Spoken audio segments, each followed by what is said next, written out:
Oppo Reno 5, cool down to win.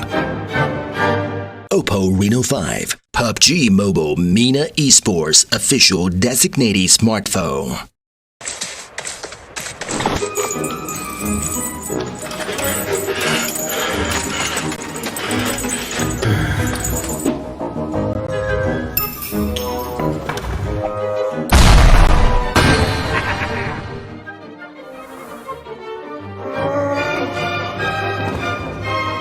Oppo Reno 5, hold it to win. Oppo Reno 5, PUBG Mobile MENA Esports official designated smartphone.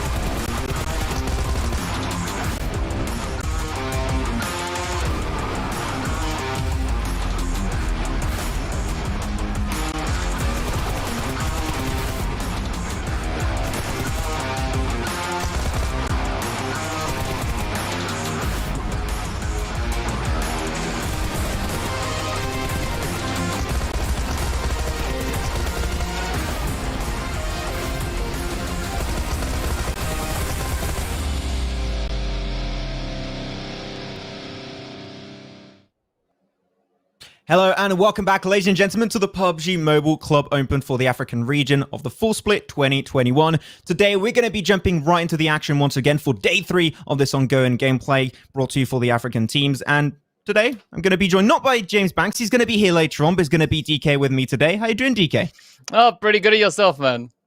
I'm doing absolutely amazing. Today, we're finally going to be mixing up a few groups and see some teams that have yet to really fight up against each other and see which will be coming out on top at the very, very end. But don't forget also that this PMCO is brought to you by Nimo TV, the official media partner of PUBG Mobile Pro League in 2021. Though, I need to ask you right away, DK, right? We had now 2 days of gameplay done and dusted. Yep. Now we're hitting day 3. We're going to mix all the teams up between all these groups. What is your first impression after seeing every single team play in this event so far? Are you feeling confident, or are you feeling like there's definitely a few things to get improved on?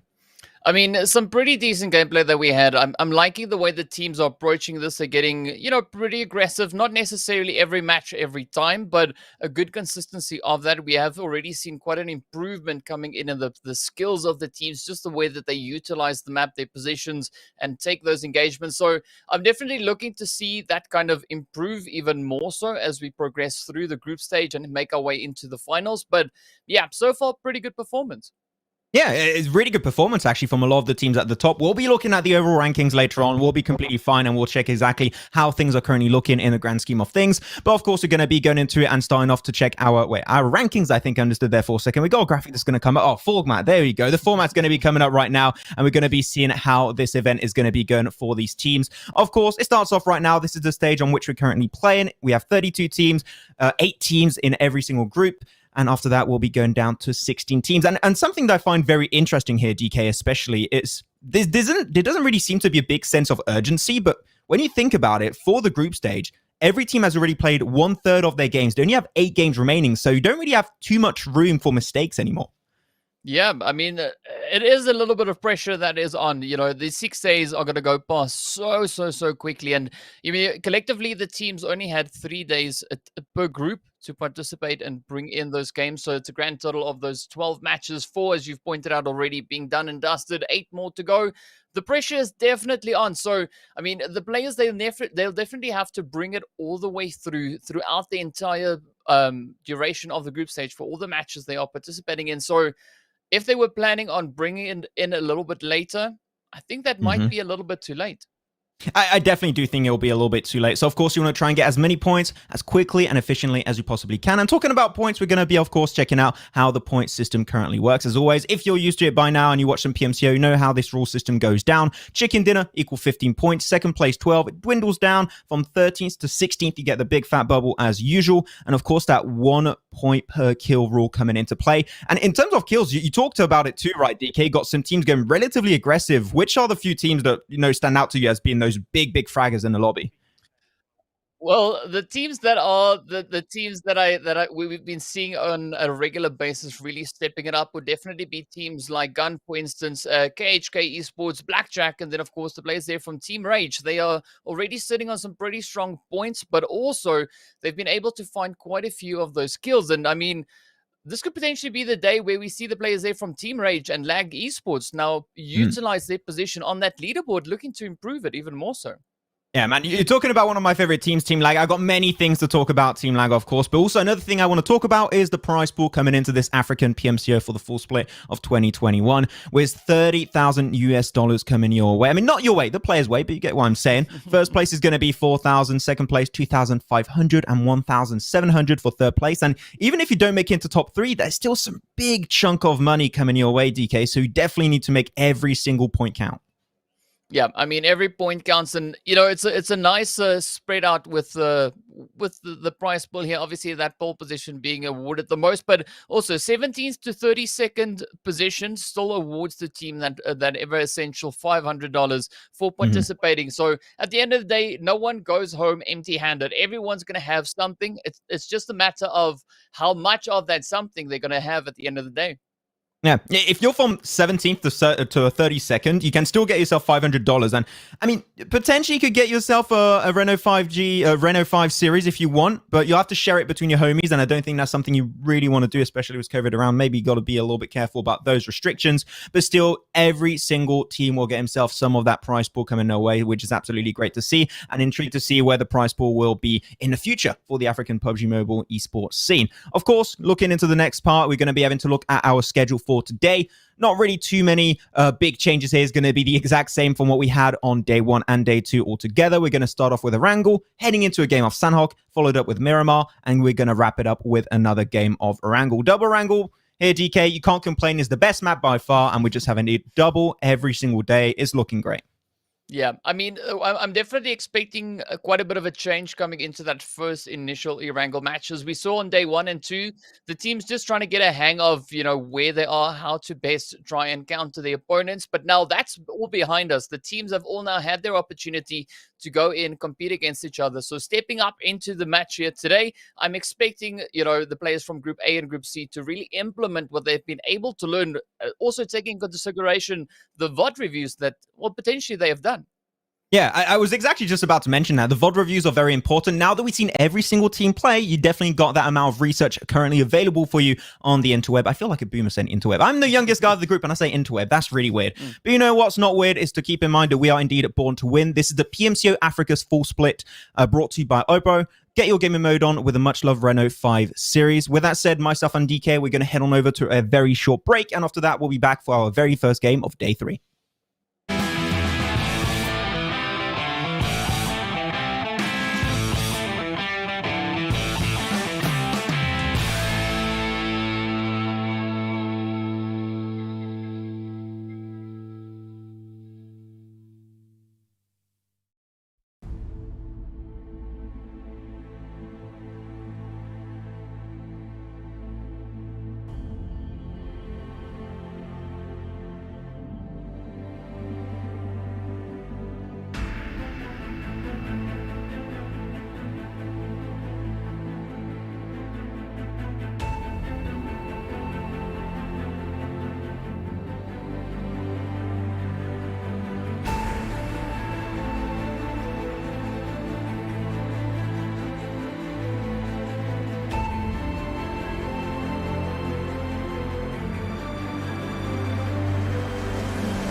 Oppo Rena 5. Cool down to win. Oppo Reno 5, PUBG Mobile MENA Esports official designated smartphone.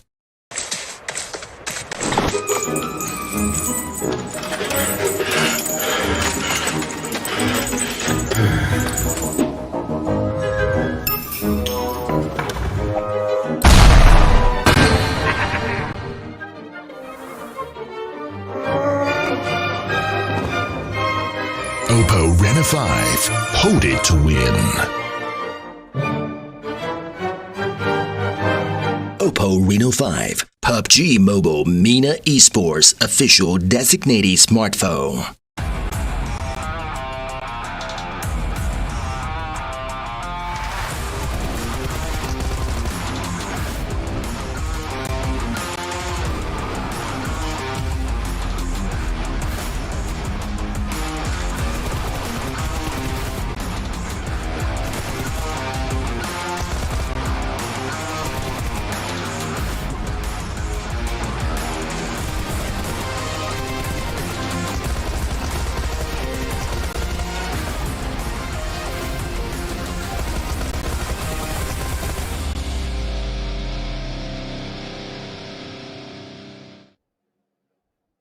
And we are back. Thanks so much for waiting, ladies and gentlemen, as we are now slowly but surely going to be aiming and going towards our first game of the day. Back onto the grassy pastures of Erangel, as Kalaris would like to say.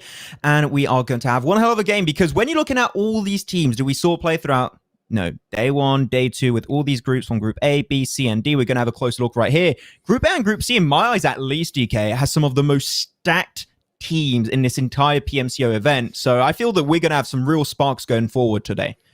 Yeah, it's definitely going to be quite an exciting day. We've got some returning teams. We've got teams looking to bring in quite a bit of a standard, looking to make a little bit of a reputation here. And, one of the teams that have a bit of a reputation, of course, is the side there of G3 Temper. So they haven't had the best time just yet. Potentially, maybe today could be that opportunity where they look to step up once again. So I'll be glued to the screen. Well, hopefully not super glued, but just glued to the screen, looking to see what the teams are going to do today. Yeah, don't want to lose too much skin on that super glue. You better be careful how you approach that one. But yeah, G3 Temper currently in 22nd place, actually, was only 16 points. 4 of those actually being positioning points. Got to try and work on that consistency a little bit. And talking about consistency, one team that I've loved, I was talking about it yesterday, was James, and I'm going to mention it again today on day 3. It is Team Lag. I think they have some of the best macro rotations in the game, and especially being consistent. We saw some teams pull some great moments of greatness every once in a while, but they would just sometimes just completely fall off. I'm feeling like potentially Team IQ. I'm thinking like Liquid Diamonds, but Team Lag, especially those 2 last games yesterday on Miramar and also that last game on Erangel, I was very, very impressed with how they played. And I'm just hoping that we can see potentially them have a little bit more consistency of not only for them, but also the other teams coming into it. Yeah, we're also going to be hoping that they have a little bit more luck. I mean, yesterday they were just having the toughest luck, especially on Miramar. Yeah. The kills and everything getting stolen away from them. But now we're getting ready to move into Erangel. Yeah, ready to move into Erangel. Of course, we are going to be born to win coming into this. Welcome to the exciting match brought to you by Oppo. Get your gamer mode on with a much-loved Reno 5 series. Erangel, though, is going to be also very much well-loved, as we're going to be seeing how these teams are going to be dealing with the first game of the day, with Group A and Group C mixing up and creating a 16-team lobby this time around. We'll see. Pretty northern playing path. Not really what we're going to be hoping to go for this time around, but it seems like we're going to have a little bit of a restart, and that's fine. That happens every once in a while, so not too much of an issue on our end. We'll just potentially have to do a little bit of a quick rehost to get the teams and the players back in. We're just delaying it a little bit to get the teams potentially more in the mindset of, the game's actually happening. They're like, you giving it? No, actually, we're taking it back. Yoink. But that's going to be fine. But other teams that we talked about, and you especially mentioned G3 Temper this time around, other teams that you're like, they started off very poorly, just like potentially G3 Temper, and you want to see a lot more of them that have true potential. Ooh, I mean, that is quite the difficult question. I mean, maybe the players there from Arilla Insider. They've also been performing exceptionally well in some of the more regional stuff here. So definitely looking to see whether or not they're going to be able to continue with that momentum. They are currently up in 8th place, so not the worst spot to be in. Then we also have the players there from Seven Sins, Arts of Killing, right there alongside them. So, yeah, again, 2 other potential teams to be keeping an eye out here for today. Yeah, I agree. I was even going to mention a little bit about Fainted AF, even though Fainted are not playing today. They're actually from Group D, but there's some very clear things where teams can work on. For example, I think Synergy. I think that's something that we saw a lot yesterday and even day one, even I was not casting it that day, it was just you and James. But I was looking at some teams pushing, sending it one by one. Hopefully, we're going to see some very clear improvements on that front hitting today. But with that said, we've got to go to a very quick break because you've got to try and reset this lobby back for the teams and the players and get ourselves back onto the game. So with that said, we're going to go to the break and we'll be back in just a bit for real this time to get ready with our first game of the day.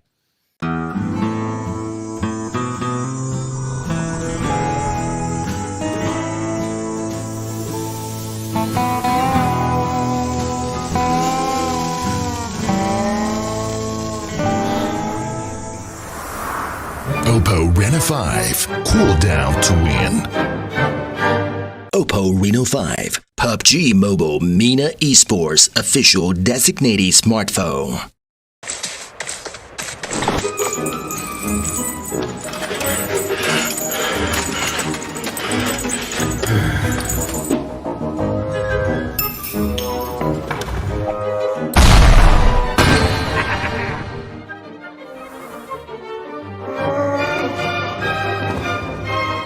Oppo Rena 5. Hold it to win. Oppo Reno 5, PUBG Mobile MENA Esports official designated smartphone.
Thanks so much for waiting, ladies and gentlemen. We are truly almost ready for our first game here, but DK, those are actually way cooler glasses than mine. I just looked at my screen. I'm like, that's actually really cool looking.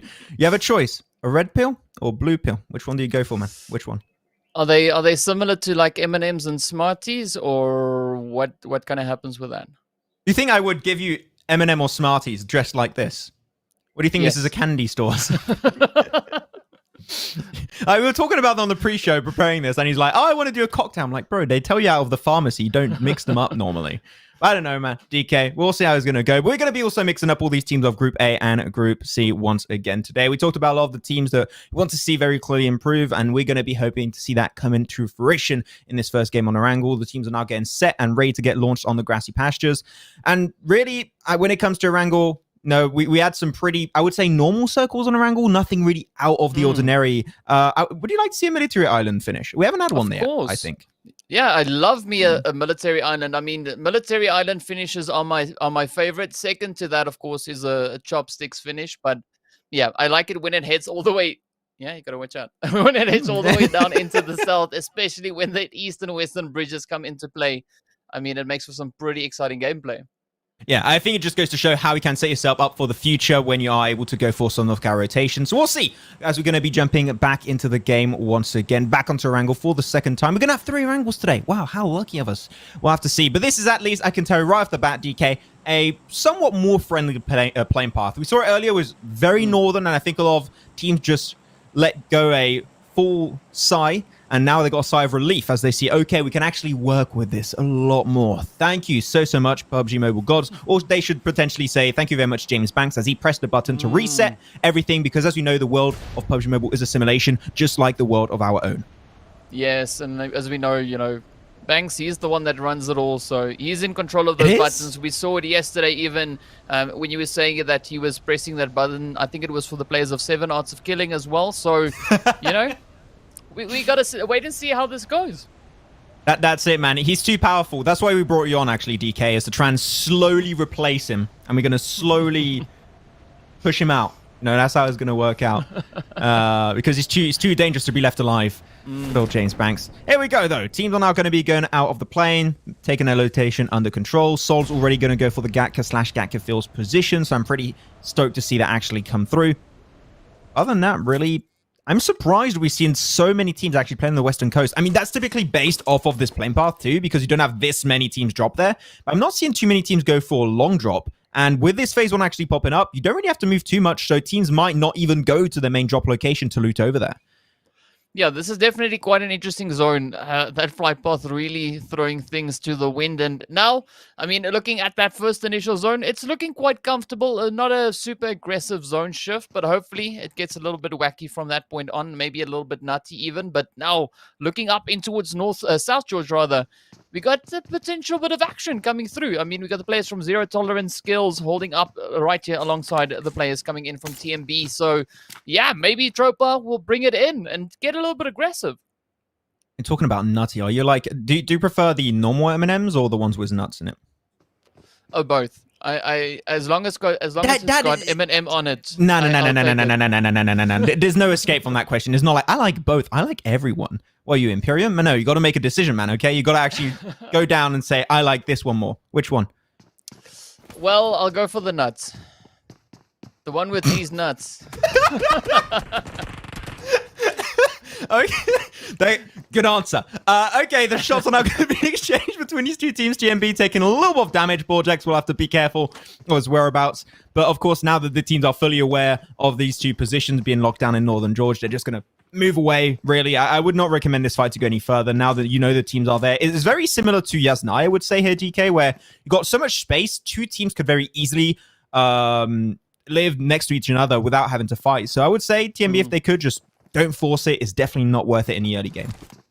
Yeah, but I'm definitely curious to see what the teams are going to do, whether or not they're going to try and challenge each other, because this is definitely not the point for any kind of massive play. The teams need to get proactive. They need to get aggressive. They need to, show if they are able to dominate that leaderboard, because, I mean, the time is slowly but surely starting to run out. And now we see the players here from 21st Century just off in the distance alongside the team here from the Rilla Insider. Red Insider, they've been showing some good potential. The same there for 21st Century as well. But will this be their day today? We also have, the situation that comes in now and again. Teams not having the best day. I'm hoping today everyone has a great day because we don't want to see any teams, falling off a little bit. You know what, DK? I hope you have a good day. There you go. And you. Actually, you can't have a good day. You're going to be casting with James later. So actually, I'm just thinking, actually, you know what? I take that one back, man. Not going to be getting too good, though. Nice shots coming out from Marilla. Going to be able to hit a bullet or two, I believe he just got there. So he's going to have to try and push away the players of 21st Century. We'll be able to do so in style. But so far, we talked especially about this plane path and the phase one. They're working really well hand in hand. Though I'm looking at the circle, right? And as we get closer to Pachinki, that's exactly the point I wanted to talk about. Pachinki Hill, right west of Pachinki itself, would be such a great position. It's literally slap dab center in the phase one. And the amount of information you can gather from that spot alone is easily the best in this current circle. So I would like to see a team like RH, after you're done with your looting stage, go straight for the heals and get that information as early as possible, because that would be the best course of action in my mind. Yeah, and here we can change the lyrics a little bit to the hills are alive with a cacophony of shots. We can't really say with the sound of music because, unless, of course, the shots is music to your ears. Then maybe that could still work out. But now we do have a few engagements coming in between the players here from Seven Sins Arts of Killing right up against 21st Century and Grey, completely isolated from the rest of his team. I'm curious to see whether or not he's going to try and wait for Ace to catch up with him, or if he's going to try and, solo this.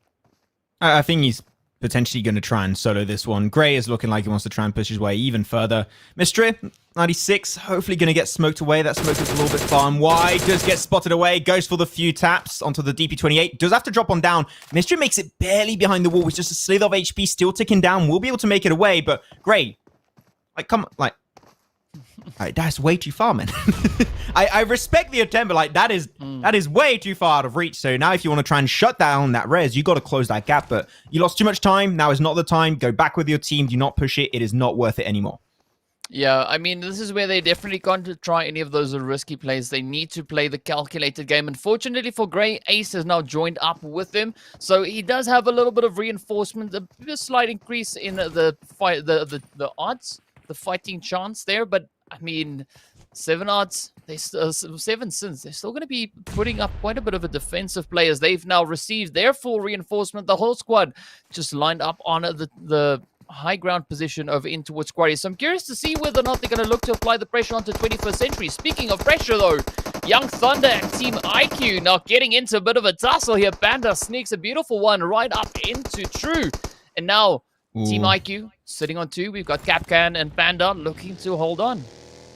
Yeah, gonna have to try and move out. True, not really interested in overstepping his welcome. Wants to try and potentially get those kills, though, but you got to be careful when you're pushing that one, man. You are going to be a free target. As Panda's going to get out with a DP28, tries to spray him down, but there's nothing for it. As the rest of Young Thunder still up as a 3-man crew. True will get put down, but that is a very easy bunch of kills coming their way, and they're going to confirm every single one of them. Looking absolutely great, as unfortunately Team IQ took a fight that they could not win that easily. Yeah, Young Thunder definitely one of those teams that have quite a bit of potential in these games coming in. We've seen some strong plays from them, and now I'm hoping to see that continuation. I'm looking to see them looking to push, get aggressive, looking to show a little bit of dominance, show a little bit of control as they make their way into these stages. Because currently, Young Thunder, they're sitting up in 10th place. But still, you want to try and push up as far as you can. Try and bring as much points onto the board as you possibly can. Because the top 4 teams, they are quite comfortably sitting on over 60 points apiece. And, moving in from that 5th place downwards is only 40 points. So still quite a bit of a disparity in between these teams. They need to try and close those gaps. Especially when you only have 8 games remaining, right, DK? You want to make sure that these teams do not run away with the lead after today and tomorrow. If they do, with 8 games, run away with the lead and only 4 games, closing that gap is relatively complicated. So you want to make sure you don't allow them to run away with it. Otherwise, they will not only secure themselves a spot very easily into the finals, but also they might just be one of the few teams to make their way into the EMEA Championship. Let's not forget, this is what we're aiming for. You don't only have the $30,000 prize pool. You got that one very, very contested one spot right into the EMEA Championship. Means you're not even going through a PMPL to qualify to it. You're going straight to the big boss at the end of the game, and that will be huge for one of these African teams, and we'll have to see at the end of the adventure who that just might be. I'm liking that this fight hasn't gone any further, but I'm surprised, DK, that 21st Century have yet to move away. They're sticking to their guns, which I personally do not agree with. This is a risky position to stay on.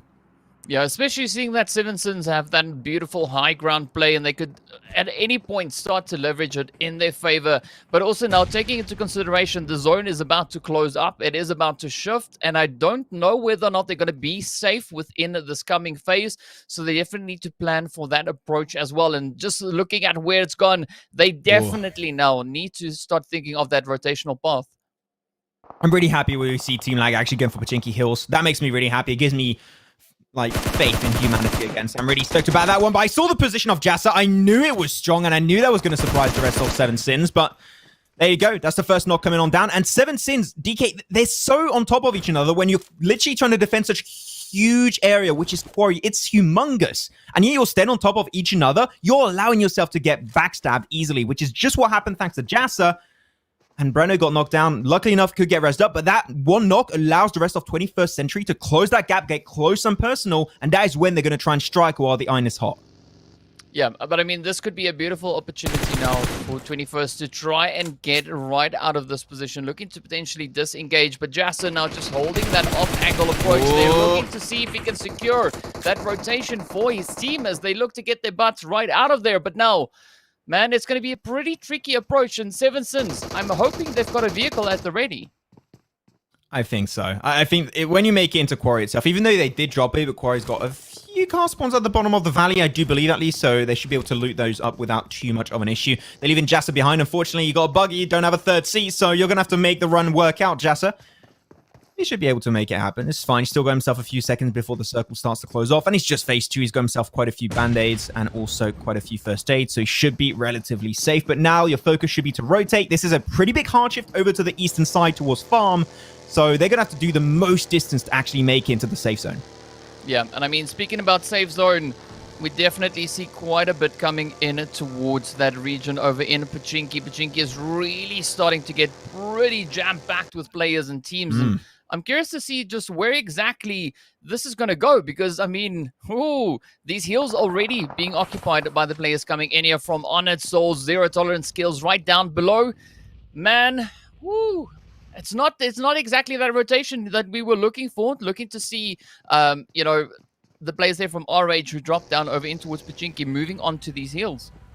Yeah, it didn't quite happen, unfortunately, but it seemed like other teams were able to take it for themselves. So I'm not going to argue. As long as the team's here, I'm pretty much happy-chappy about how things are coming down. Though, Under Souls Africa are going to have to just make sure they keep that information game coming their way. Don't really have to force that fight. Don't have to go the extra mile. Just stick here, wait for phase 3 shift. If it moves away, you can pull off one of the best rotations in the game off the back of that intel you gathered beforehand. So just remain there for the time being, and we should be completely fine. About to go into phase 3 though, very soon. We're already halfway done with phase 2. I like this position coming out from Zero Tolerance skills. It's a pretty interesting one. It's hard if teams are coming your way, so it's not the best to defend from, but it's good as a temporary location, but you don't want to play the long game here. So I want to see Zero Tolerance try and already think of a plan of what is going to be the next move for us. When are we going to move? How are we going to move once the circle moves away? Because we pretty much know, DK, that the circle's not going to come their way. Yeah, it's going to be a pretty tough one, and already we see a few vehicle hits coming in the kill feed there as well, but quite a bit of congestion coming in over on towards this western front. J-Roller getting knocked right on down, but will they now be able, the players here from Insider, will they be able to make a bit of a bounce back there? I mean, Hawkson, he's just looking to get that knock, continue on his way on through, but up ahead, this is just to show how congested it is. The shots fly straight on through. What? Okay. I think we're looking at a different game mode here. This is not the Battle Royale game mode anymore, man. I think we changed, right? This is an interesting one, but Mezexis will be able to get himself a few extra casualties, I would say, along the way, as INS did have to move out of the way. Matrix did go down. Very interesting that we had a play actually call like that after our skit at the very start, but you're going to have to move out of that position entirely. In the valley, a lot of teams currently have the information on their side, and there's not really too many positions on the west you can hold on to. Lag are moving into the background. Leader will take control of that double warehouse compound, I do believe, which would be a great position in this kind of circle, as they're now sending the entire team forward, and only Flacco is going to be in that position trying to defend it, I believe. So that's not going to be an easy position to defend solo. Yeah, it's going to be pretty tough. And I mean, just looking at the sheer number of teams already moving into position here is going to be absolutely crazy. But Lag already setting themselves up on the cliff edge. Oh. Just definitely having a good position to play from, having the water at their back. They don't have to worry too much about teams coming in from that southern edge. But now G3 also just playing the ridge line here, looking to see if they can find any of those teams rotating in still. And I mean, we still have all 16 teams alive. I'm genuinely surprised no one went for the double warehouse compound. Just right up north of this location. Lag didn't go there. Flacco was in there, but just decided to move towards the coastline with the rest of his team. So that could mean many things. One of those, they know a lot of teams coming their way. Talking about coming their way, that's 21st Century. Going for push, picking himself 1 kill. And they will be instantly picking it up for themselves. They're going to be potentially looking for the second. They heard a bunch of footsteps onto Steph. That nade is going to be cooked up. Looking pretty good on the throw. We'll get some decent damage onto Steppy. He just gets absolutely destroyed from the back by a play of Young Thunder, actually. They just snatch away that kill away from 21st Century, as now they potentially are going to be remaining in this position and getting some extra loot under their leaves. Leaves? Sleeves? Leaves? I don't know. I mean, they are under trees, to be honest, so I guess I'm right in a way, but yeah. Yeah, they maybe just looking to branch out a little bit. We're not quite sure just yet, but we'll have to wait and see. Was that on purpose? Come on, that was on purpose. Yeah, of yeah. course. It's like, always on purpose. Just make sure they're not barking up the wrong tree, though. Okay, no, stop. Well, one was fine, okay, but not anymore. We got to stop it right now. But no, I appreciate the originality coming in. But I want to say Youngblood all the time. I really like the singer, but no, Young Thunder remaining in this compound so far, sharing it with another team nearby. Not going to be moving away too much. We're about to go into phase 4. We'll have to see where the circle's going to be taken. There's still 15 teams, so I'm liking it. We're not seeing these big early fights happening. Teams are relatively respectful from each other, and it's not just happening in day 1, day 2 when teams didn't know too much about each other. It is an actually really big, consistent occurrence. Yeah, and that's quite a healthy competition for the teams here. But now as we move into that next phase, again, we see the players from Lag G3 as well as the team coming in there from MZR Esports already set up beautifully. The team there from Influence Rage now looking to rush a little bit further up, looking to gain a bit of control in the region. But of course, they're heading straight up in it towards Flacco and the rest of G3. And this is where this lobby is going to be absolutely lit on fire as we make our way into these next few phases. MZ just holding on, looking to see if they can find a decent play. But here we go, that double warehouse you were talking about. Here is now the time for G3 to try and make that comeback. Finally, I was so surprised. Why was no one going for this compound? It's literally one of the best in the circle last time on phase 3, but finally teams understood the value of that position as nades are going to be exchanged. Sully trying to weave his way into that building. Still got nades in hand, getting closer, making those nades even easier to connect. And that nade looking good onto Gunner. Potentially could confirm that kill does put him down to 50% HP. And he's still going to be slowly but surely ticking his way down to his inevitable death. The second nade might be enough, but Gunner remains alive. Surprised no one's going for a third party. I thought some teams up north or over to the east would potentially try and strike at that great opportunity, but no one's going for it. They're just leaving that fight happen right now. Yeah, I mean, it's a pretty interesting zone to see, but again, now the northern side really starting to heat up as Zero Tolerance and the players there from R-Rage are going at it. Meanwhile, Influence Rage still trying to secure the compound, being reduced down to only 2 remaining players. G3 getting their numbers back up. Gunner still having to adjust the health bar ever so slightly, but now Sully and Hainsley, they need to make a decision. Are they going to try and potentially get out of here, or are they going to try and hunker down, get aggressive, and push back against G3? That was such a risky play from Sully. Just setting himself forward into a buggy like that to get closer to Hansley is big, so risky, but it did work out for some time. Unfortunately, he gets instantly shot through 2 doors. That's a huge nade onto Flacco. Instantly connects, gets himself a knock. Hansley, one of the top fraggers back in the last PMCO for the African region in the spring split. Remember, casting this guy was James, and he was absolutely nutty at every single fight he was involved with. We'll see if he can try and make this fight work out in a 2v4 versus one of the best teams undoubtedly here, DK, in the lobby, which is G3 Temper. Now they're going to go for another nade and see if it can connect it again. Big. Oh, here it comes. Oh! Yet another one finding his point, but we have a few sprays also. I saw those health bars getting taken down slowly but surely, and now 21st Century, the first team eliminated. Meanwhile, Influence Rage, G3 still holding on to their warehouses, not looking to budge just yet, but they do have a decent position set up within the coming phase. So I'm curious to see, though, what is going to happen as we do see off in the distance the players there from Rilla Insider now bringing an end to a few of the players there from our Rage. So quite a bit of fighting still erupting across the map, and some very healthy positions spread out across this entire zone. Yeah, pretty cool positions indeed. I do like it, but a lot of teams, unfortunately, having to pick what's remaining, which is just a few dips, and they'll just have to hold on to it for the foreseeable future and see how that works out for them. INF still looking. Influence Rage. We'll see if they can maybe close off that fight. That'll be huge because they cannot share this position for too long with G3 Temper, because nades are always going to be flying by between these two teams. That's the main issue. Sully has a nade coming his way. It does get actually a knock. Nicely done by Buden. And now they go himself that knock. They know they got 2 kills early onto INF, and now they want to close off this position. They want 100% ownership of this double compound, and they'll be trying their best to make that actually come to fruition. Confirm that kill. Boom, that's done. Sully sent straight into the afterlife as Hansley just abandons ship, goes outside, and tries his best to remain alive. Survival of the fittest is now the name of the game for him. Yep, and it is going to be a pretty tough challenge, seeing that G3 still has the full squad in play. But again, nothing too aggressive. The zone has shifted up once again, staying over in towards that northern region. I'm looking to see what the teams situated down into the south are going to try and bring. Young Thunder, the players there also coming in from the side of Team IQ, as well as Lag, still just hugging that cliff line. A decent position, don't get me wrong, but I mean, they need to just start looking towards the aggression. They need to start bringing in those points. And oh, beautiful play there from G3 as Mr. Hainsley just dodges that first grenade, but essentially gets taken down by some beautiful sprays.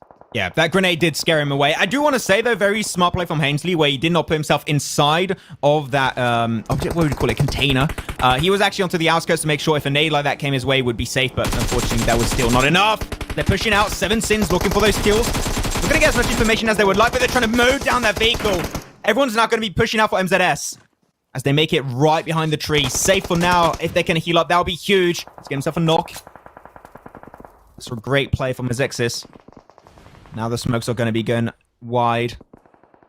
Trying their best to survive for the time being. If they can go and get access to that hilltop, that would be huge. But right behind them, the Souls, this team of Mazexis is just completely pinned down, DK. Yeah, it's going to be a really tough fight to try and get out of that one. Oh! What is going on? This is now a beautiful opportunity for Mazexis to try and step up, claim the lives of 7 Sins. Manfilas, you're fired. What was that? That was disgusting. Skullwall trying to push his way forward, and Manfilas just ruined everything. No, this is like the biggest anime plot twist I've ever seen. Worse than freaking Death Note. What is this? Oh, I mean, Mazexis were supposed to die. They were dead right there normally, but they just had a prayer, I guess, and they just made it out for no reason at all. Okay, that's one of the biggest throws I've seen this year, by far. Yeah, I'm not quite sure what exactly happened there, but man, that Molly just being absolutely brutal. I mean, it's supposed to go the other way, and down goes Mazexis as MZR steps up with the shots, finds their way on in. Young Thunder still trying to make their way on in towards the zone right there alongside them. We do have the players from Lag, but Young Thunder also now focusing their attention back into a more central angle of the zone. Beautiful, just relentless grenades coming in from True here. Throwing a mini red zone the way of Souls, and there's just no escape. Young Thunder's just got too good of a grenade. Superior did absolutely fantastic. True did absolutely amazing. Got himself a double nade knock too. And now they got rid of this team. Oh, not yet. They're still clutch, but I'm still not sure that the res are going to come on through. But look at that. Sneaky MZR Esports Africa just stealing away those kills when they were not theirs in the first place. How could you do that? Well, they made it, so that's 4 kills to them. But regardless, Young Thunder still got a huge amount of space to play with, but they still got cars, which is huge to make that rotation actually come to fruition. Yeah, and looking at where that zone is popped, we don't see anyone currently positioned securely within that zone. So it is going to be open for the taking, but it is going to be quite a fight to try and secure that position. MZR looking pretty golden here as they have a beautiful setup within these compounds. But now it is up to the players here from Ultima to try and contest as they're looking to make a little bit of a leapfrog back up into zone, getting right onto the doorstep of the players from Rilla Insider. G3 now using this opportunity to come rushing right back up into the zone, just laying down the fire, the sprays. But Six God gets taken right on down. It is up to Flacco, Gunner, and Buren to try and make this work. There's so many teams now get sent back. That's such a feels bad for Ultima. It was a really good idea, don't get me wrong. Keep playing on the back end, send the entire team forward. But when you have very little information and you have not created a fort for yourself beforehand, you send one player, then the rest of your team. There they did it the other way around, and it really hurt their chances. They're talking about hurting their chances. Young Thunder trying their best to make it away. If they had cars, it would have been easy, but it seemed like their cars were heavily damaged, and because of that, they now have to make it away by foot, and that's Young Thunder out of the game in 4th place. Only 3 teams now remain. There were so many teams. Where did they all go? They all just appeared at like the snap of a finger. Jesus. One would swear the Blue Zone had something to do with that, but as we move on through, only 3 teams remain. It is MZR, G3, and then, of course, Lag to still duke it out for that winner chicken dinner. MZR looking pretty golden, still holding on to all their players, finding a bit of spray over on towards the players there, actually from G3 as Buden gets sent right on back. And Fantasy holding on to a sneaky spot right there over into the south. I'm going to have to say this, DK. This circle is all about circle luck. This game is all about circle luck. The circle goes down south, it's anyone's game. If it goes over to the west or to the east, that is where it's going to be really deciding a winner. I forgot about Fancy there. Sorry, mate, but he's still just going to be chilling. He's going to be prone down, potentially known a few teams are going to be around him, which is not really the case, so he might be having a chance of stealing away a 2nd place. Chicken dinner itself seems very, very unlikely. He's just going to have to be careful. That Blue Zone tick damage is going to be hurting him pretty quickly, and got spotted out actually by 6 gods. So that's going to be Team Lag out in 3rd place. But really strong rotations this game, and will be out in 3rd. That's a lot of points coming their way, 10 to be exact. So keep it up, boys. But now only 2 teams, G3 Temper, fighting their way up to see if they can actually get himself the win. And look at that circle here, DK, coming their way a little bit further down south. If they have the cars to make it happen, this could be their game.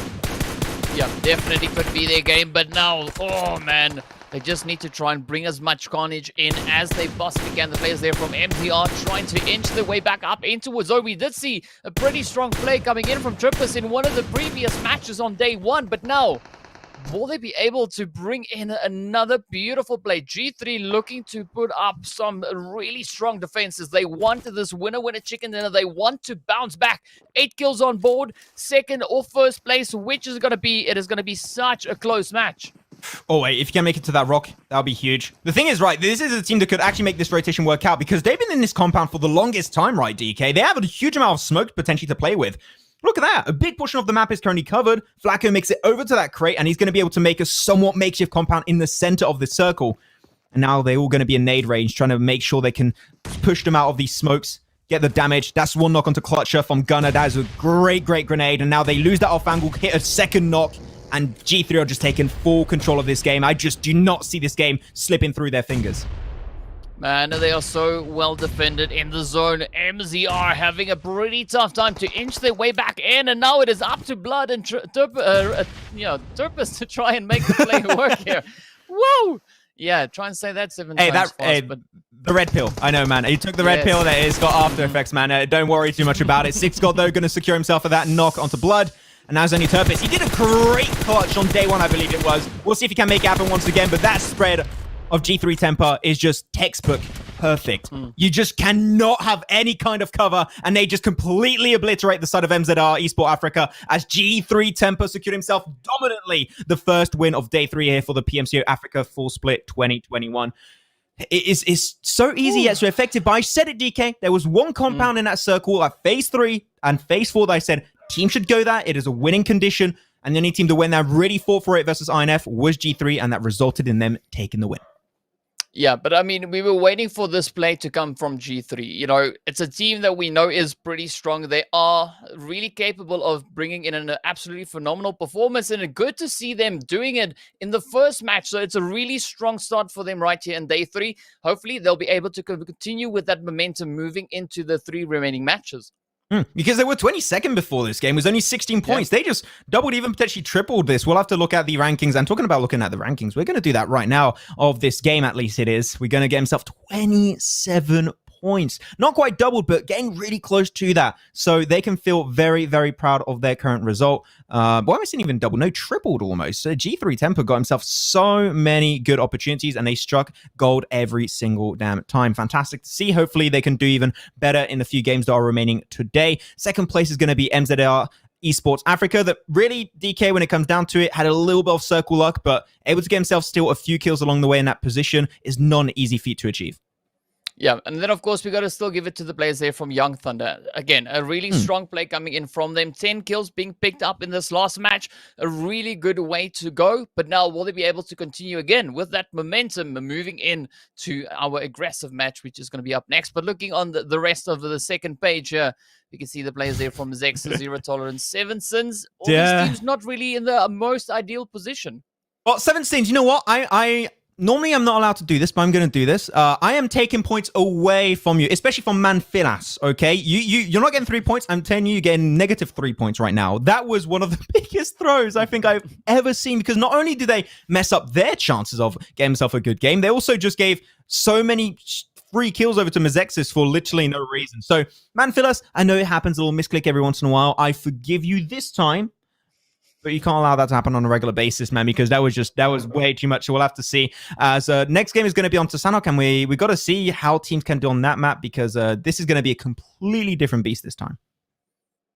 Yeah, it's going to be quite exciting to see what the teams will have in store for us. And, yeah, I'm expecting some pretty tough plays to come in. The team's really building up the momentum as we've seen now coming into this first match. So, yeah, excited to see what Sanhok holds.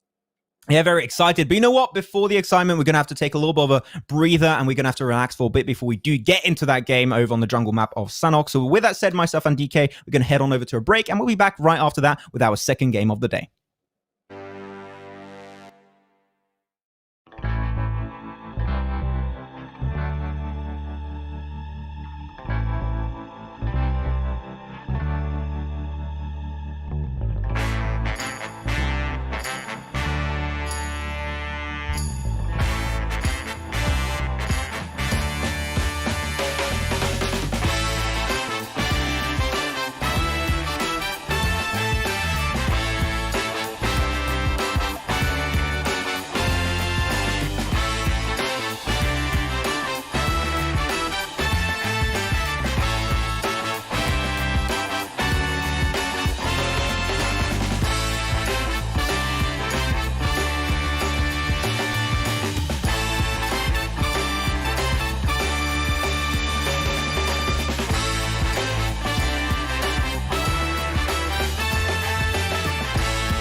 Oppo Rena 5. Cool down to win.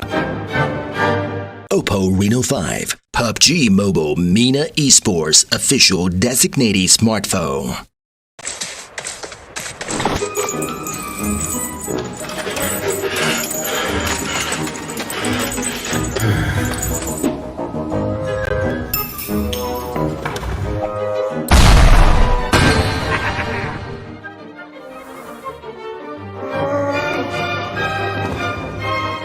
Oppo Rena 5. Hold it to win. Oppo Reno 5, PUBG Mobile MENA Esports official designated smartphone.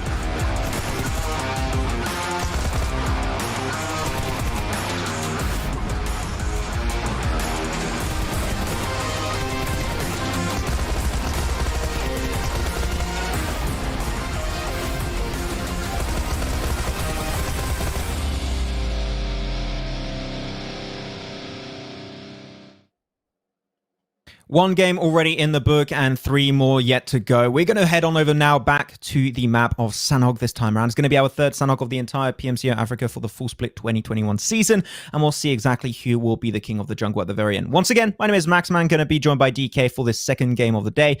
And really, I got to say, we had some great showcases of teams last game, but one thing you were talking about, DK, during this break is you haven't really seen potentially the results of VOD reviews being done too heavily. And I agree with your point there. It does seem like teams are still a little bit going into the unknown from time to time.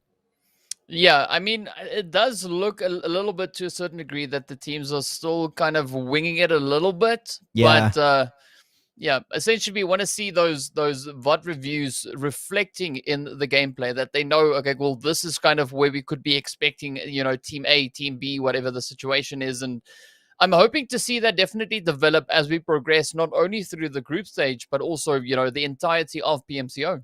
Yeah, hopefully that's what we're going to see. But I'm going to give a little tip here, because I think also might have some players and teams are going to watch this and like, well, we don't have to do VOD review. Well, we don't know how to do VOD review properly. One very easy thing to do, and this is something that Bigatron, one of the best teams in the world currently in PUBG Mobile Esports over in Indonesia, do, which is you take yourself a map. It could be a real map that you have on a wall, which looks pretty sick, by the way, as a background. Or you can just have it on like your Photoshop or something.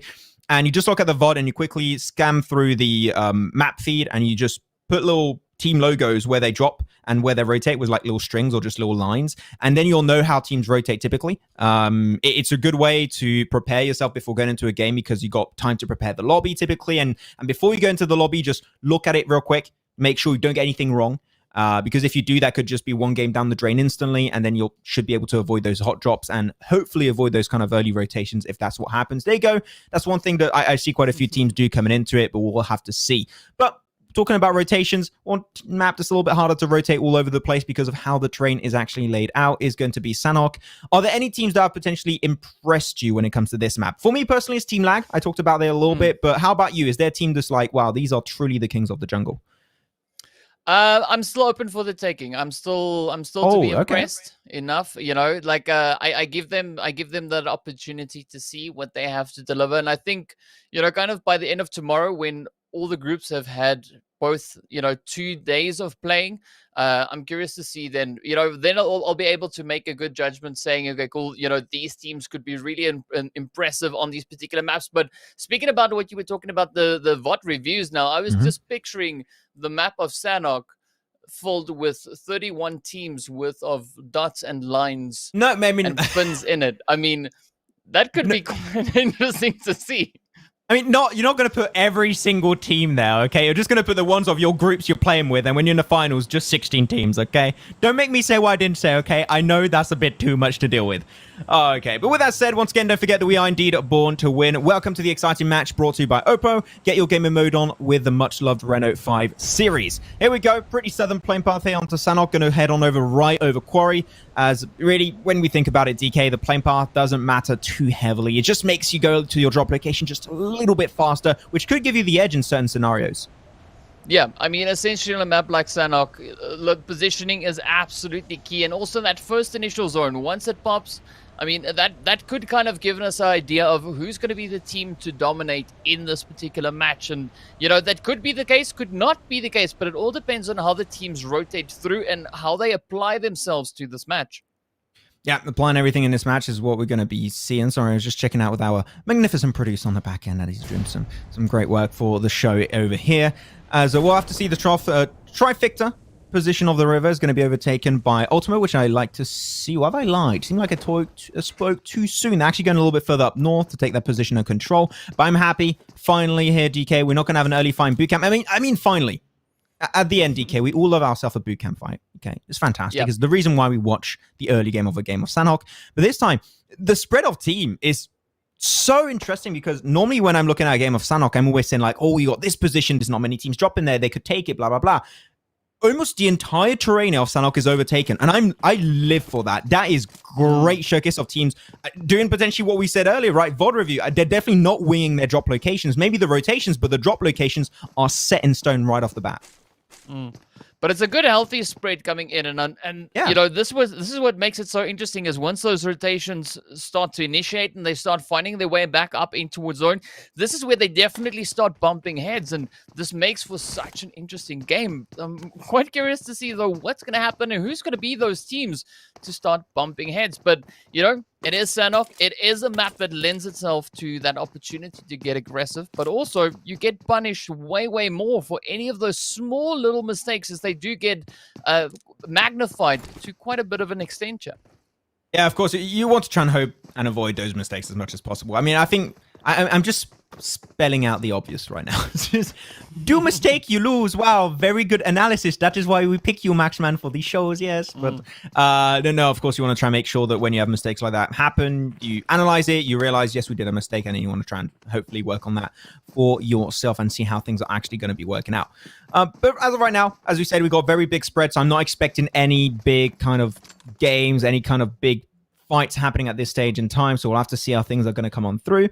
What could be happening though, as we did see phase 1 actually pop for a second, it's on the mainland over to the east, a little bit further up north, so it's going to be mainly focused around the areas of Paradise Resort, Northern Quarry also, but there are quite a few teams over, it's like 1, 2, 3, 4, there's like 4 or 5 teams currently on the more western coastline. Botations could be a very viable option when you know that there's not that many teams that drop up north except for INF. Yeah, I have to agree with you on that. Rotations could be actually quite a crucial play in. I mean, looking at the teams that we have on those outlying regions of zone, Young Thunder could be one of those teams to come in with a bit of a rotation, just passing right by Cow, moving into that complete open piece of land in between Cow and Mong Nai. So we'll have to wait and see what they do. But I mean, Paradise itself looking pretty healthy. The players here from G3 moving in, occupying the space. This could be potentially for the next few phases one of those points to really look to contest. I would have to agree. There you go. That's what I have to say. I have to agree, man. It's a good point. That's why I bring you on. Yeah. Love to have you. Yeah. I mean, what more do we need? I mean, that's it. Boom. Thanks for I need you, coming. man. Okay. There you go. We're done. That's job. That's too much analysis for the day, boys. We're going. We're heading out. Yep. Should be amazing, man. But no, we'll have to see how things are going to come on through. But I'm going to ask you, because while we're chilling right here, you have been, you know, casting at the very start as a community caster, right? Doing community events in the African region. How have you kind of witnessed the evolution of the African PUBG Mobile esports scene since the very, very beginning, since its like infancy, basically, and until today? Like, how does it feel to be able to build a community like that? Oh, it's absolutely amazing. Just looking at, you know, what some of these teams have been able to achieve, you know, not only representing the continent of Africa, but also representing their respective countries. I mean, we've got a few interesting teams in the mix, not only in today's lobby, but in the entirety of the PMCO Africa Season 1 and Season 2 included. So the level of gameplay has actually evolved quite a bit. And, you know, every region has kind of its own meta. And for some time, the Africa meta was a little bit strange, but I think as the teams got more exposure to more international events and international teams, they definitely started to find their own kind of meta. And I mean, I gotta say, it is quite exciting to see and be part of. But especially when the different regions start to meet, looking at, for instance, a opportunity like EMEA, where we have the players from from Europe, Middle East, as well as Africa, all having that opportunity to clash and just measuring up all the different meta, seeing, which team is able to find themselves at the top. It makes for some really interesting stuff. But yeah, just the region itself, some strong teams. And then, of course, we've got some teams that are really looking to improve themselves as they go through, PMCO, EMAs, potentially getting up in towards the PMPLs. Hey, that's going to be the fun point. I would love to, and I'm hoping in the future we're going to have an African PMPL. That'll be the focus in the future. Hopefully, we'll see if the Pubg Mobile esports team decide to do that at some point in time. But you were talking about metas. I remember with James Banks when we were doing the spring split PMCO for the African region, and the grenades and mollies and all the utility was just so well used. And we talked about the African utility being based around utility, calling it the African utility. It was that damn good, which is still strong. Don't get me wrong, but it just seemed like it's it now just feels almost in the middle of an ocean of great skills that all these teams and personal individuals have been able to improve on very, very drastically, which is great to see. So now it's not just their utility being good. They got a multitude of things in their gameplay that is looking so strong right now that they've been able to improve on, and I'm hoping to see that continue that way in the future. You never know. The day when an African team will be able to make it to the PMGC, maybe this year, maybe next year, who knows? But I definitely hope to see that come to fruition in my lifetime. Otherwise, I cannot die in peace, and I will be very unhappy about my life. I got to second you on that one. I mean, we can always, if we don't see that happen and we end up being restless spirits, we can go on a haunting mission. We can do a duo somewhere. We'll haunt Mamba. I don't know if you guys know Mamba, but last season Mamba was helping myself and Banks actually get a lot of information. So we'll be haunting Mamba until an African team makes it to the PMGC. That's how it's going to be coming on through. Sorry, Mamba. I'm sorry I picked you, man, but it is what it is, man. You have to deal with it, unfortunately. As now we're starting to see a few teams starting to pull off their rotations and starting to pull the trigger also as Borgex. I don't know what it is, DK, but I have the impression Borgex is always the first player to get involved in a fight. Stop getting in trouble, mate. Just calm down. Well, I gotta say he lasts much longer than I do. Oh wait. when in PUBG. Okay. Like, you had to finish that sentence. Yeah. Obviously that's what we're talking about here. Come on, Max, behave.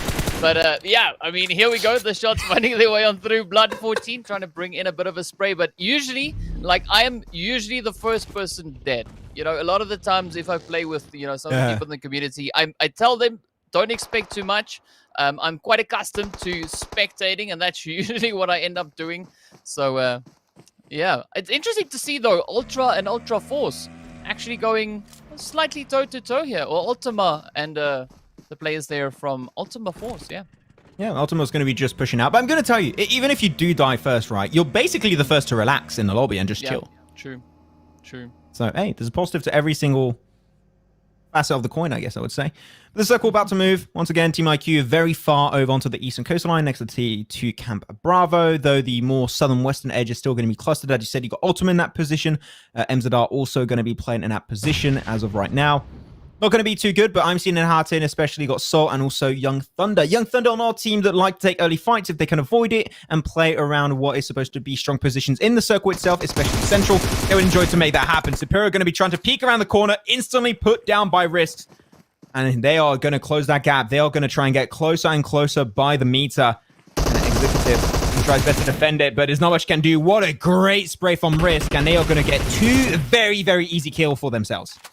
Yeah, absolutely phenomenal play coming in, and a very unfortunate position there for Young Thunder to be in, already losing two of their players, but now it is up to Romeo and True to bring it home, bring it in. And, I saw this in the chat, and I got to say, you got to ask Romeo, wherefore art thou Juliet?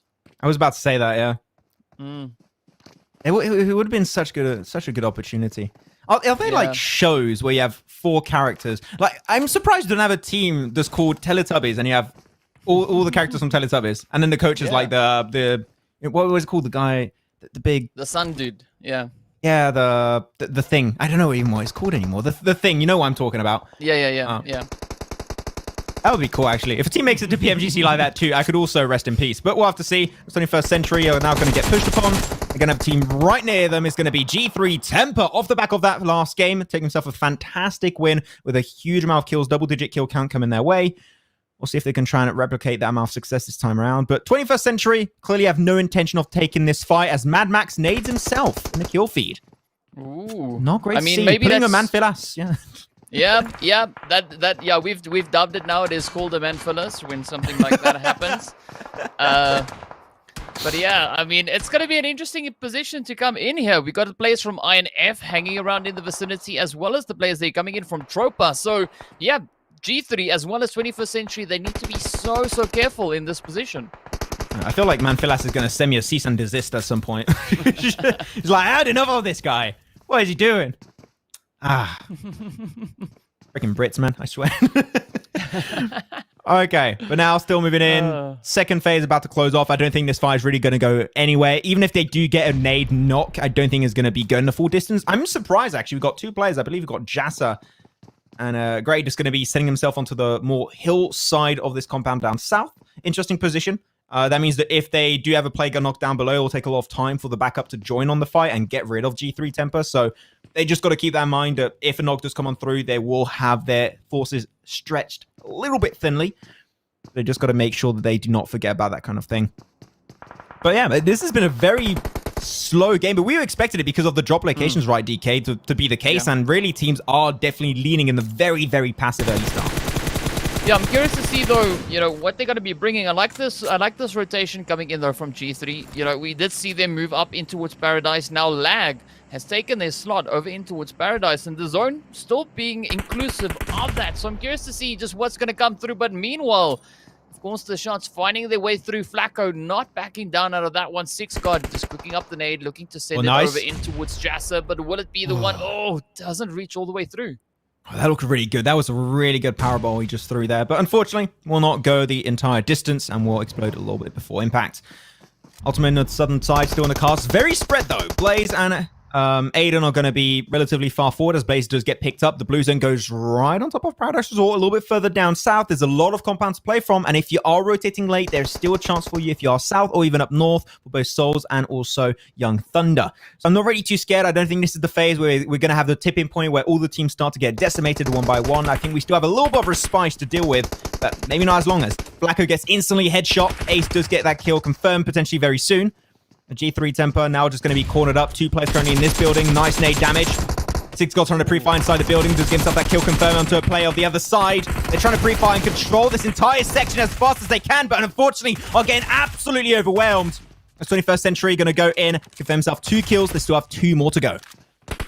Well, absolutely beautiful play coming in here from 21st Century. Now, they only need to go up against Flacco and Buden. As we can see, Flacco just getting raised up. But Jessa already sending those grenades straight on through. Oh, yes. Beautiful fight up top, but up comes a nicely on-point grenade. Now, it's up to Buden once again to try and get that raise through. But up comes Jessa cooking up the grenade. Will he send it in? Yes, off it goes. Will it be the one to close it off? No, it overshoots just a little bit. That would have been cooked a little bit less. That actually could have got himself Flacco knocked right after his res, and that could have got actually a double knock right away. That could have been huge, but unfortunately not meant to happen. Kai 98, oh yeah, Kai 98 shot by Verox actually does come through and does connect himself a knock, so great thing to see with a Kai 98. Not very popular on this map normally. Things are now slowing down between these two teams. But what a push from 21st Century that was. Sure, Gray does get knocked out very, very early, but they did not go in one by one. They sent as a team, and then they just completely pushed those 2 players inside the building. So I think that was overall, I would say, DK, a strong push, a strong breach happening for 21st. Yeah, and that is some of the improvements, that I was referring to. It's good to see that the team's definitely learning and applying what they've learned, because there's one thing learning something, but not applying that. And this is what we're seeing. We're seeing that application come through. The team's really increasing their level of gameplay, and we've got actually quite a few points of contention here. Aside from G3 that we're looking at right now, we also see that kill feed just going absolutely insane as the players there from Influence Rage just brought the players there from Tropa to their knees, sending them right back up into the lobby. Now, 15 teams remain, and that is our first team back in the lobby, though. Yeah, feels bad, man. Hopefully they can play a few games off TDM before we head towards Miramar on Game 3. I'm sure they're going to have a little bit of a time to chill and potentially even enjoy the game later on as we go over onto YouTube. So Really, this is a very laid-back game. Normally, this is the point where you'll see a lot of things happening, but teams are just slowly moving into the circle, find himself a hilltop, find himself a compound, call it home for a while, chill there, and don't really move too much. But now this next phase, this is the one where things should start to get very, and I mean very, very scary and dicey for these teams to really deal with. We'll have to see how these rotations are coming on through. Don't forget, Paradise Resort is still in play, and the terrain, especially around Paradise Resort, DK, is horrendous to deal with. So I'm just thinking that teams, if they have to move in or away from it, they're going to try and avoid it like the plague. But unfortunately, it is an easy thing to say, but not an easy thing to achieve. Oh, no. Yeah, and I mean... Oh, no. Okay. This is horrible. Where's Banks? I think he pressed that button again. He did! But what's interesting to note, though, is we can still have so many players hanging around in that blue zone. I mean, it's a little bit early for any heal strats really to come through, so I'm not quite sure what Pubg, Blood, and Mad Max are getting up to, but, you know, we'll find out soon enough whether or not they'll be able to outlast that blue zone and get up into the safe zone. Meanwhile, the players from Honored Souls positioned all the way up in towards that northwestern section of the zone itself. Moving through up ahead, we do see the players of Young Thunder holding on to the northern edge of Paradise Resort. You know, Banks keeps making fun on me because I don't have the McLaren. There's one thing I'm even more mad that I didn't get when I pulled for it. Is actually the Cybertruck. I love that car so much. I would have it easily. But I haven't poured it either. So there you go. I'm giving more ammo. I'm giving more bullets over to James, but I don't know why. I don't know why. Maybe I like it. Maybe I like getting bullied something. Maybe I'm into it. But I don't know. I'll have to see. Grozer's going to be on board for Skydo. Does get himself a knock. It's going to be a big point of contention. If you can try and use that weapon properly, that could be a very big threat for a lot of the teams in this lobby. But now, really, how would you deal with this, DK? When you have so little amount of teams inside Paradise Resort, but a lot of teams having to rotate towards Paradise, like how do you pull that off normally when you're playing it? Like trying to defend Paradise or trying to get into Paradise. Like here. Ooh. I mean, just do what Seven Sins are doing here. You know, just come up with the shots, duck, dip, dive, dodge, and you know, just flank your way through. It's a really tricky position to pull in, but they do have this lovely rock formation with that nice little crevice in between that they could sneak through, but zero tolerance. Also, very, very aware in the zone. Yeah, we do see G3 Tempo get eliminated in 15th place, so no back-to-back win for them, very unfortunately so, but we'll see them back later on to Miramar, that's for sure. I see Mamba just DM me on Discord, so it seems like he does not too happy being haunted after we go down, DK, so we'll see how what he's going to complain about in the DMs later on. But here we go, that's going to be the push happening onto Young Thunder. They'll just stand pro, not too sure if they have the intel down below. Trip, Zeke, doing a lot of audio cues, so I think that tells me that they are somewhat unaware. Oh, no, okay, they're checking nades. No, they know. They know this plays over. Young Thunder currently on the highest side of this building. Another nade's going to come on through. That's perfect. Bounces right off the wall of that building. True goes on down. Now they only have one player remaining to take care of, but there's a potential third party happening onto the western side, and that could really play spoilers on this fight. Yeah, it definitely could, but now Romeo being put on the back foot, you know, here's Juliet hiding on the little balcony there. It's almost as this was written in a script somewhere, you know, by some famous dude somewhere. But either way, we'll have to wait and see. Up comes the players there from Honest Soul, also now looking to strengthen their hold in this position here. And I mean, this is looking pretty interesting. The players here from Rilla Insider alongside what is left of the team for Young Thunder. Honored Souls moving in. RR Rage now also making their way up in towards the zone. Oh! Manfillas! Yep! There we go. The Manfillas getting pulled right then and there. Oh, no, man. This is like the third time we see someone or self-nading himself or just mollying his team in 2 games. Like, come on, it's supposed to be rare, boys. Is this a new African meta? Is this where we're heading? Oh, no. I don't know. I'm scared, man. Maybe they're rewriting all of it. We don't know. We'll find out. But I mean, this is also some free promotion there for Manfillas. So I know, right? It's like me when I get bullied. He's still alive. Yeah, he's still alive. No way. I don't believe it. Yeah. Nah. Yeah, I guess he hasn't looted a nade or a molly yet. That's nah. Okay, we're trolling the guy, but of course, just messing around. We do enjoy seeing the guys play and just having a little bit of banter with them. But still, a pretty big spread onto the more northwestern side coming out. Intrigued. Things are now going to be starting to heat up a bit. Zaxxas going to be able to find himself a knock. Getting more and more involved into the kill feed. There we go. This is the scene we want to see as teams are just going to go in as this D-Day, looking to knock onto the doors of Paradise Resort. Pharaoh, with no teammates backing him up, will get absolutely absolutely obliterated. That's the end for 21st Century as Influence Rage are they're going to have to try their very, very best to defend this position. But unfortunately, that is not an easy feat to achieve. And Mazetsis are looking to close that gap even further. But Inspector's there, and they are completely unaware. And Einaf already up to 9 kills here, DK. Influence Africa absolutely popping off on this game of Sanhok. Yeah, I mean, this could be their game, but they still need to go up against the players from Lag. Yeah, well, we don't know. I mean, clutches could come from any place. And speaking about clutches, you know, the players there from Relay Insider, they've caught Young Thunder in their clutches now. They're going to be looking to push on through, but Young Thunder coming in with a beautiful retaliation. But will Relay Insider now be able to close this one up? True and Romeo just waiting patiently. That is a little bit much of a pre-fire, but either way, can't say no to that. Up comes Strip, just up ahead. Molly's come through. There we go. Let's go, Molly. Slows down the approach. Got himself some more nades. Right on the other balcony. That is huge. I love that. It's going to connect. Or it actually pushes out for a second. Trip will be able to barely escape unscathed. Go for a second nade. Surprise! Young Thunder actually have so many nades and so much utility to play with. Trip goes right into the Molly. Gets knocked on down. This is time to strike back. Young Thunder, this compound is yours and you are not sharing it with anyone. As Romeo gets the Molly, and that is indeed what caused the knock onto Trip. Zeke goes down below, and we're hitting the cars. They're closing that gap. That third party is just bound to happen, DK. Oh, but also that blue zone is moving in on its souls, coming to sweep it clean and finds the shots up through. Oh, come on. Zeke now just holding on for dear life. True. Also trying to heal off, but he can't beat the blue. Team RRH get eliminated. Down goes Zeke. Oh, will he be able to make it though? Okay, down below. Oh. Nah, there's nothing, man. You don't do that. We only got 4 teams, man. Just like last game, we just happened 1 minute and boom, all the teams in the lobby are just done. Now we only have 4 remaining currently. Now have Souls in this one, Influence Rage, Team Lag. Once again, loving how this team plays, and Sanhok potentially my favorite Sanhok team in this event for the PMCO Africa full split. And we'll see if they can try and once again find himself a good finish this time around. They got himself a top 3 yesterday. Now they may be looking for another one, and if they can close it off with a win, that'll be huge. Jiffer just trying to pop a few shots at the compound. What did that compound do to you? Nobody knows. But still, he goes down as Ultimate get eliminated in 4th, and now we're down to the top 3. We'll see who's going to be winning this dance. Yeah, man, it's going to be absolutely tough. But now, INF Inspector comes in to close it off, gets the confirm onto Berserk. Now, 8 players remain, 3 teams still alive. INF sitting on 10 kills, right up in towards those double digits. But will they now be able to move on? As we can see, Honored Soul sitting on 6 kills. We've got Lax sitting on 5.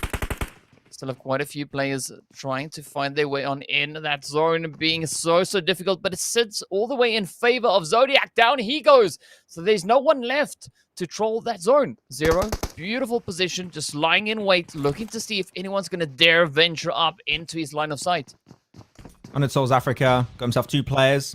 Influence Rage got himself 2 players also, and Team Lag got himself 3. Man Advantage says that they should be the team to have the advantage, but the circle is forcing them a little bit towards the open arms of Souls and also INF. Inspector hugging the wall right next to Risk, but utility's still going to be exchanged. Nothing will connect for now, but Zero, that one position of Zero here, DK, is the one that could seal the game, seal the fate of these teams, and allow them to secure himself the win over here on Sanhok. That position of Zero is everything. Yeah, that could be the 0 to hero play right then and there. So we're going to have to wait and see if Zero's got it in the bag. Because Zero is currently sitting on 0 kills as well. I mean, that we saw that in the previous matches, someone pointed out in chat. But here we go now. 7 teams remain. 3 in favor of Lag. 2 coming in for the side there of Influence. 2 coming in for Honored Souls. Oh, still so much pressure remains. Oh, there we go.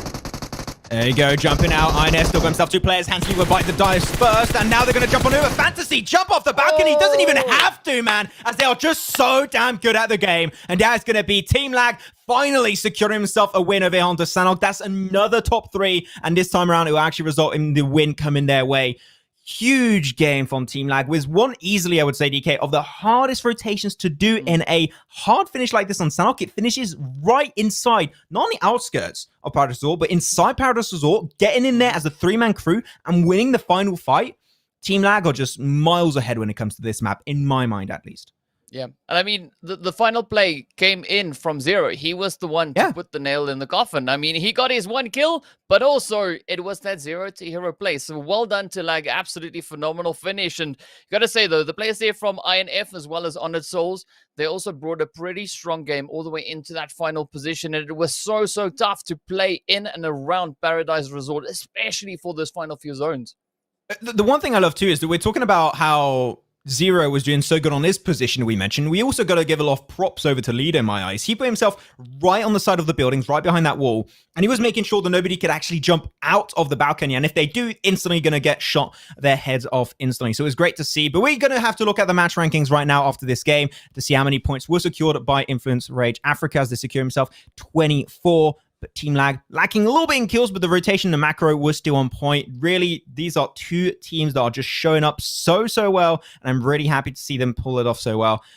This is big and very top heavy because after that, from 6th place below, the points are dwindling down quickly. So teams that are now starting to run away with the leader, especially at the end of day 3 today, is going to be really hard for these teams to start catching up. Yeah, it is definitely going to be quite a bit of a challenge, and they need to try and bring in that consistent play, that consistent push. And yeah, one of the the teams definitely showing a great amount of consistency is Honored Souls, Lag, and Influence Rage, especially moving into the Sanhok match. And man, I got to say though, the standings, they're looking pretty tough, but I'm curious to see though what's going to come through in our 2 remaining matches. And moving on to that last page, definitely not the performance we were hoping to see come in from G3. They did have an absolutely phenomenal start over on Erangel, but unfortunately missing the pot a little bit in Sanhok.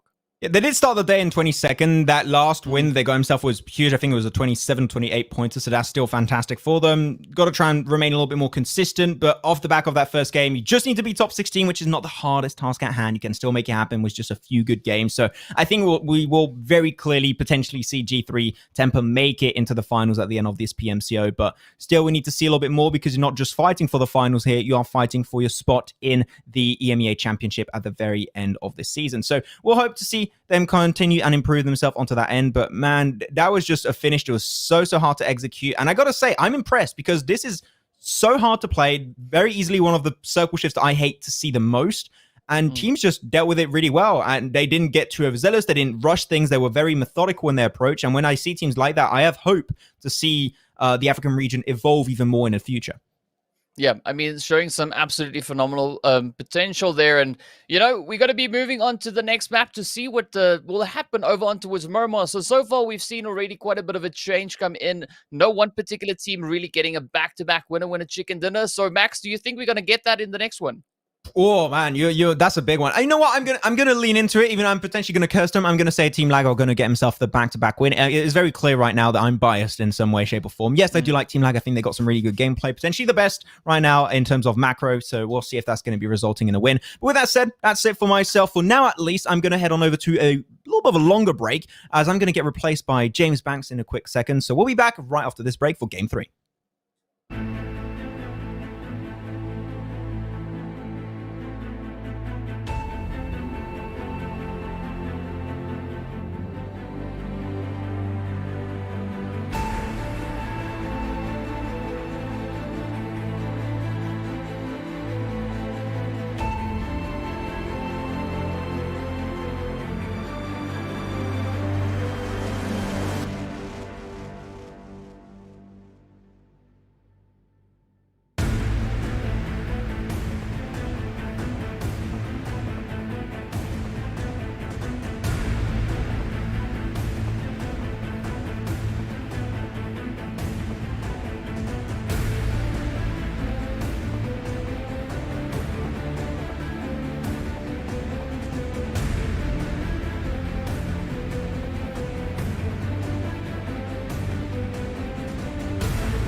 Oppo Rena 5. Cool down to win.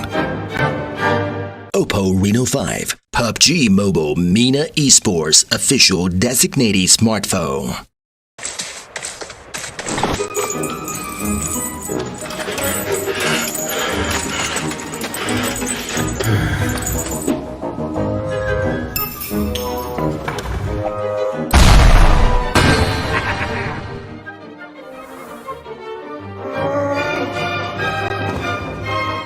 Oppo Rena 5.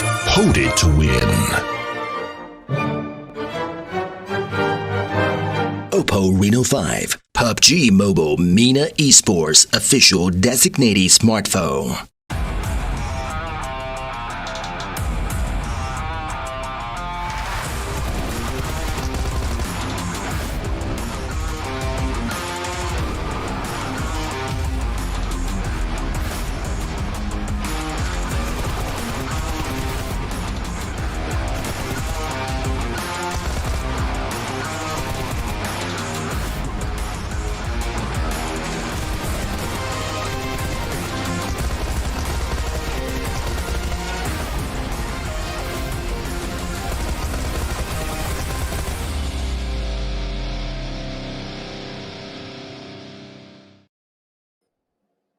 Welcome back, everybody. It is time for our third match of the day. And as you'll notice, Max, he's swapped that out. He's going for a little break. It's me and DK. And of course, I got to come back for some Miramar madness, DK. But we had a couple of fun opening games in there. Lag, you know, we praised them when we saw them before. Still doing pretty good, you know. They're not going to be complaining about this coming into it. And I guess we're getting these questions answered now when it comes to the groups mashing together on how things will go and how these will match up against each other on drop spots, what we're looking at overall. But Miramar will start to answer our final questions on it, because then we would have covered at least the 3 maps which are within the pool.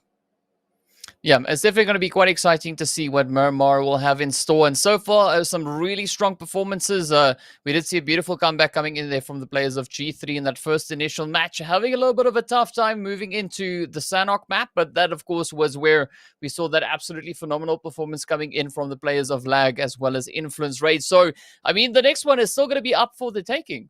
Oh, it really is, for sure. But before we get to the next one, let's take a look at our overall rankings and see where everyone is sat after these 3 games. These 2 games we've had before we get into our third game of the day. Now, Team Lag at the top, 79 points. 2 chicken dinners under their belts as well, which is going to be obviously helping them.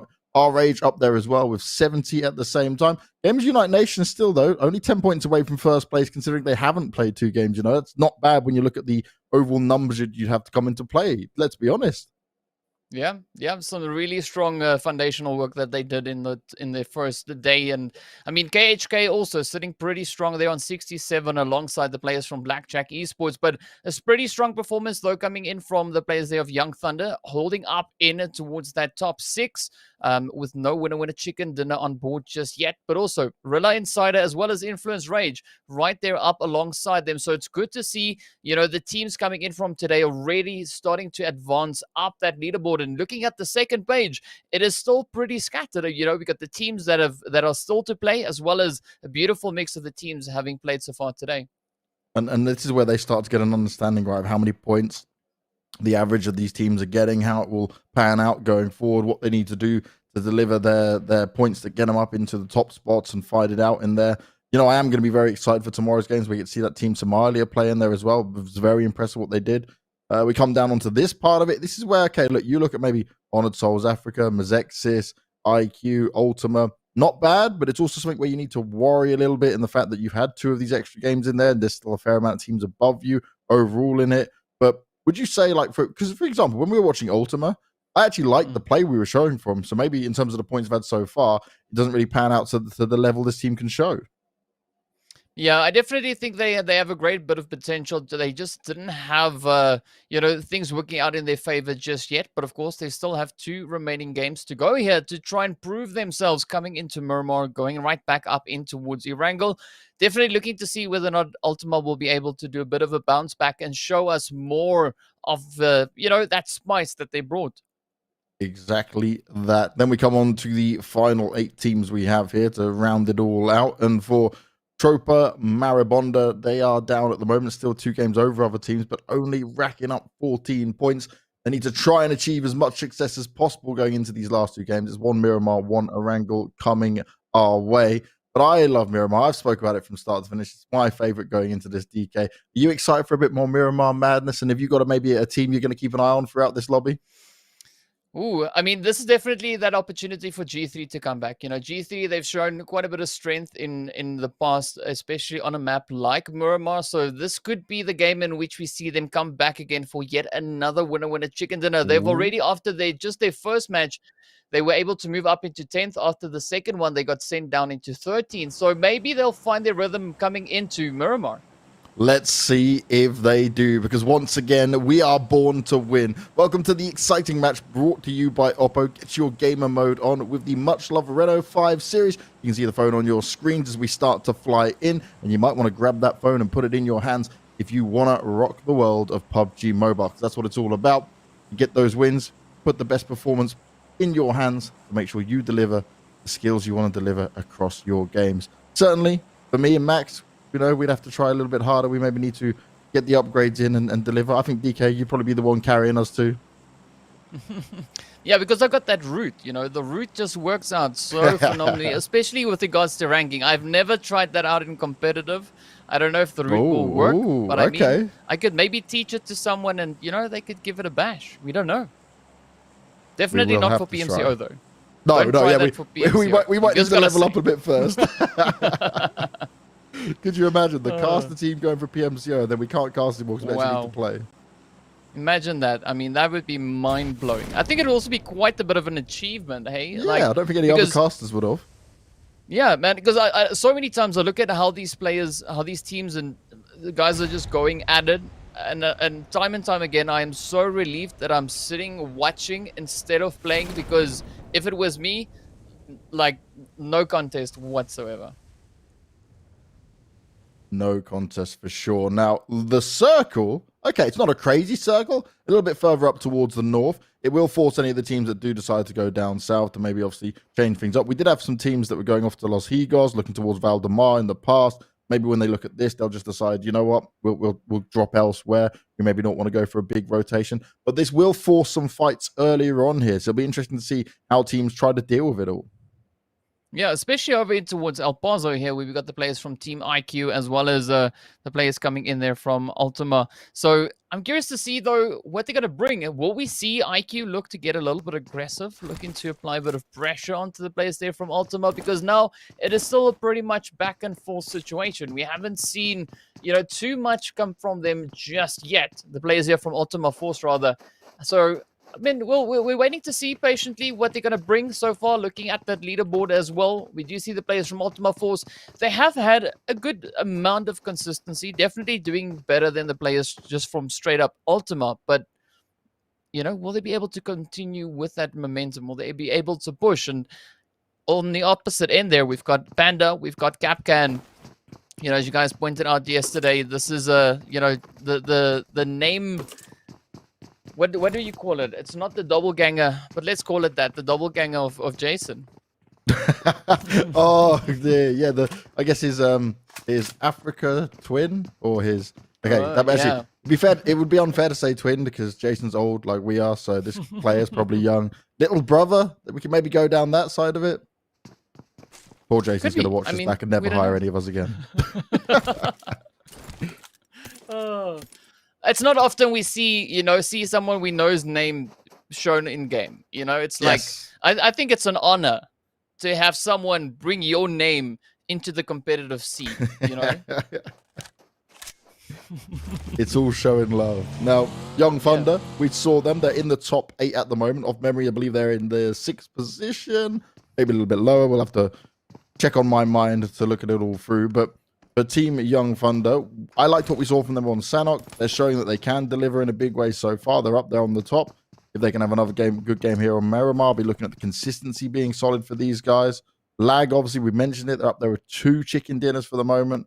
R-Rage on your screens right now, they're overall in a good spot. They've been able to deliver pretty well. We're starting to see some teams have this chance to stretch their legs over the lobby. And the thing is, what I want to see from teams that are maybe further ahead right now is that this is where you don't get complacent, you know, you don't slow down, you stick to your guns, you play your A game, and you don't get too comfy, because I've seen it before where some teams are like, oh yeah, we're massively ahead, and you kind of see them maybe. Some teams can actually get overconfident, but other teams, like, they don't seem to take it as full focus, and then they watch themselves slip down, and then they start to try and climb back up. And sometimes it's too hard to be able to climb back up. You know, you end up in a position where you're on this catch up and you start doing things that are not what you would normally do and make mistakes, and that's what I hate to see from some teams. So I do want to keep an eye on those teams right at the top now, and make sure they're still bringing it as high as they can. Yeah, because at the end of the day, this is a very mental game. You know, you have to have that mental fitness, if you want to call it that, to be able to sustain that focus all the way through. And you know, this is a great platform for the players to try and build that, to try and get better at that. And we do see a few teams already succeeding in that, and then of course a few teams still looking to improve on that point. But you know, there's great potential. And now we just need to see that consistency. I think that also forms part of the whole consistency kind of, you know, form here, is if you're able to retain the focus and keep your cool, you cope well under pressure, you definitely benefit from that in the long run. Massively so. Now, here we look at Zero Tolerance. They were one of the teams further down on the leaderboard in their looting phase. No real pop-offs, no one going for the attacks just yet. Obviously, we've got the map stream that we're looking at, and you're kindly providing us, DK. We're in a position where we see actually a lot of teams have not gone anywhere further down than Los Leones. So everyone will be looking to gain this space with the circle where it's sat right now as much as possible. But I'm expecting probably maybe a phase earlier than usual, maybe 2 phases earlier than usual. We'll see some of the bigger fights start to happen. So that's what I'm going to be keeping an eye on, because for now, it's all pretty chill and no one really has to worry about too much. But what I gotta say though, what I appreciate seeing just the position on the map in general, is the teams are not really waiting for Blue Zone to kind of force their rotations. They are now being proactive, getting straight up into that, and already Lag, coming in with the sprays right over on towards Young Thunder. So Young Thunder experiencing a little bit of lag in the process.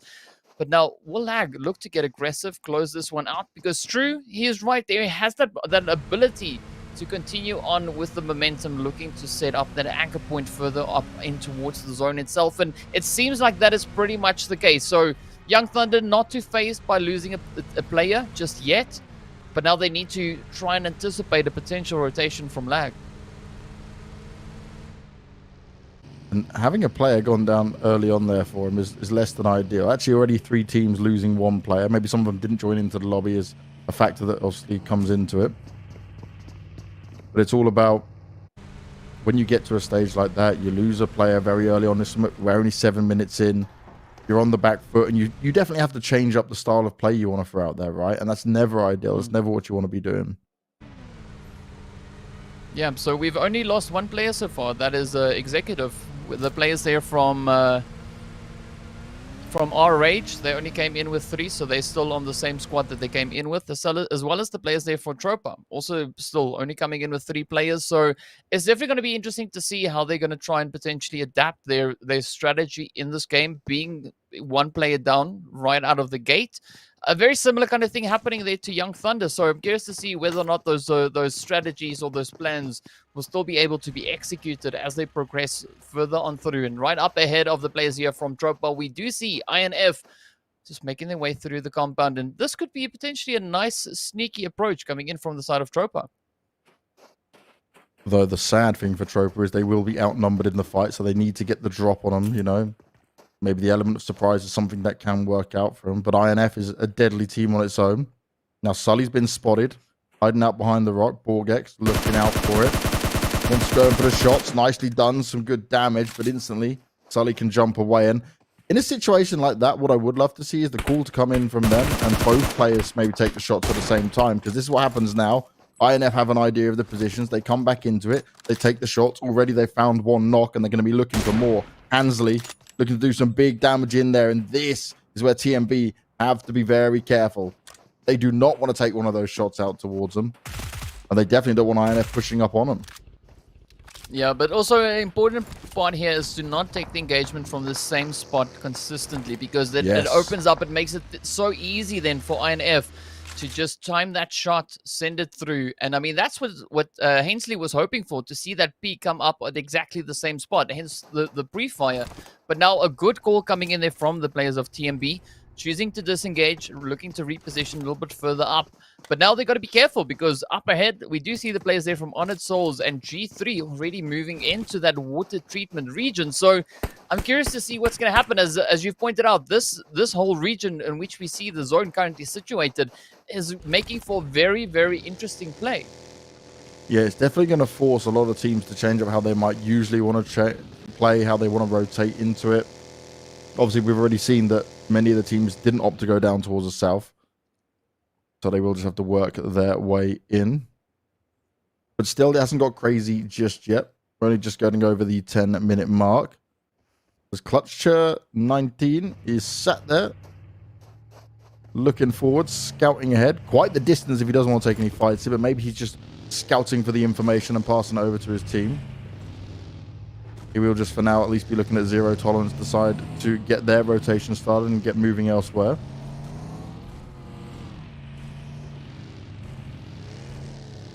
Oh, do they go for the crate? Go on. Risk it. Risk it. Take the crate.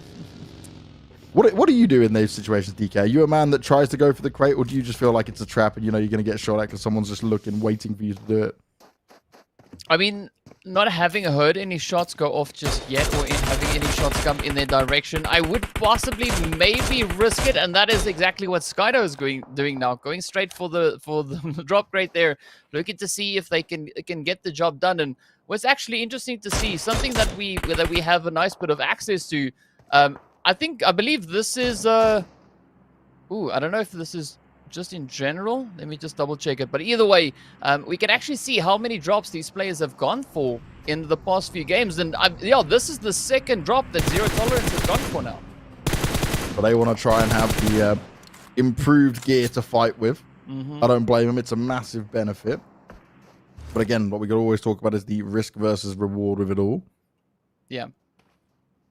Because, you know, you go in for it, you try to pick it up, you can get shot at, you can get pinned down with it.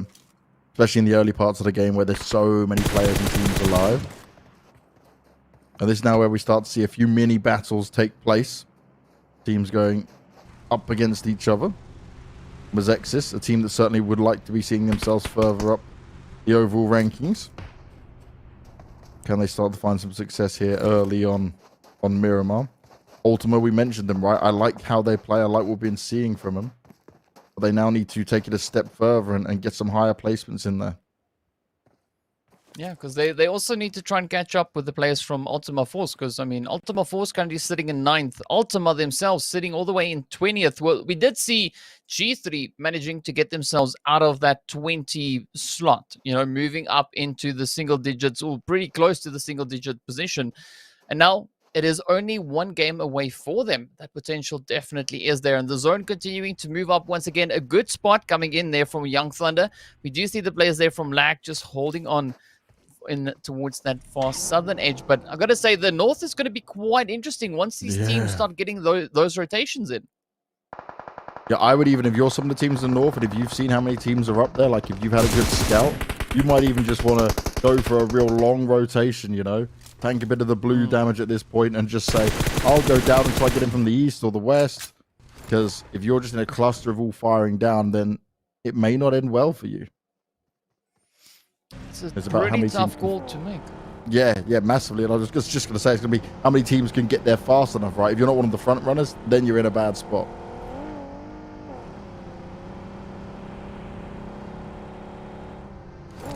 Well, we're seeing some healthy rotations definitely coming in. I mean, it seems like the players there from Zero Tolerance, as well as the team here from Ultima Force, opting for that eastern rotation, trying to make their way all the way around. And now 21st Century, so close to the edge of that zone, almost in line of sight of the players there from Honored Souls. So they got to be so careful.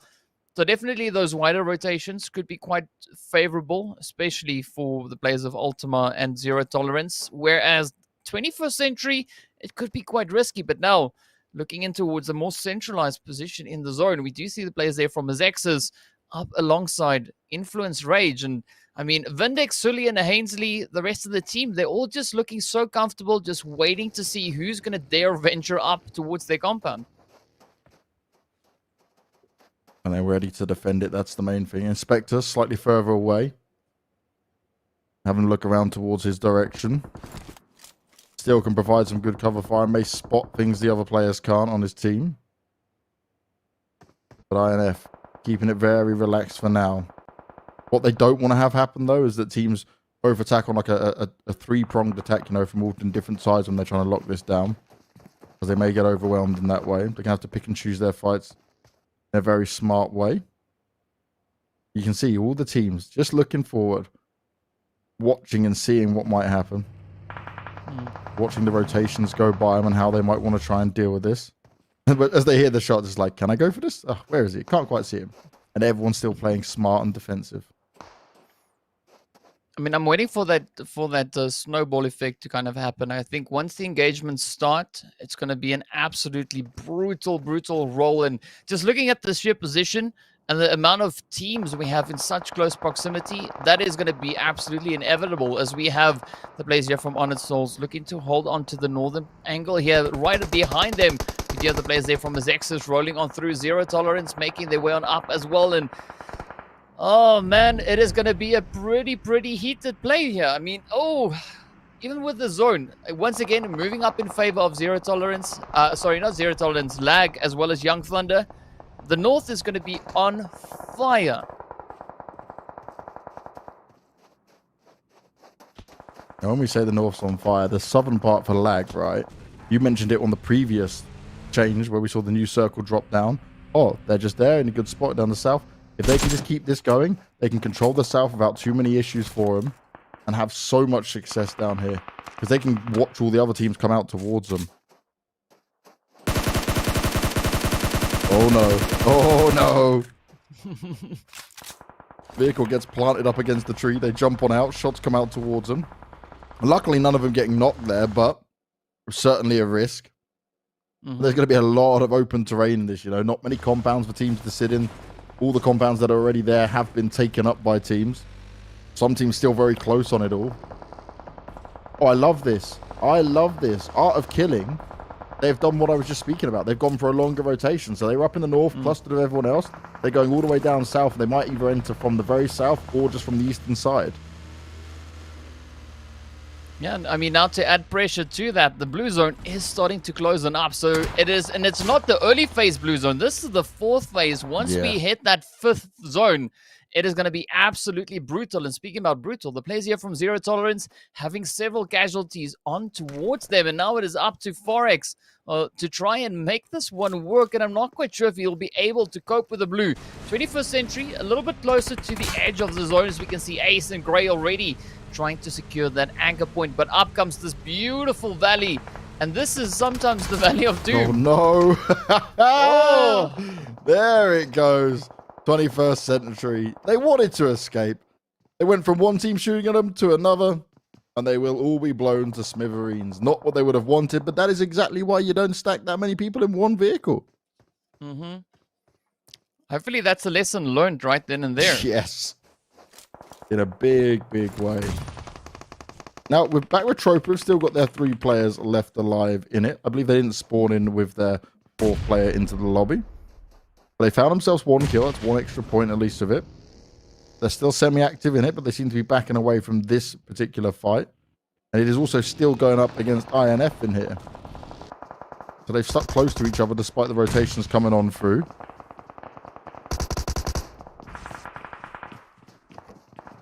Now they're going to end up against Arilla. Are they going to be spotted out here? Borgex being shot through one of the windows, tagged up quite low as well.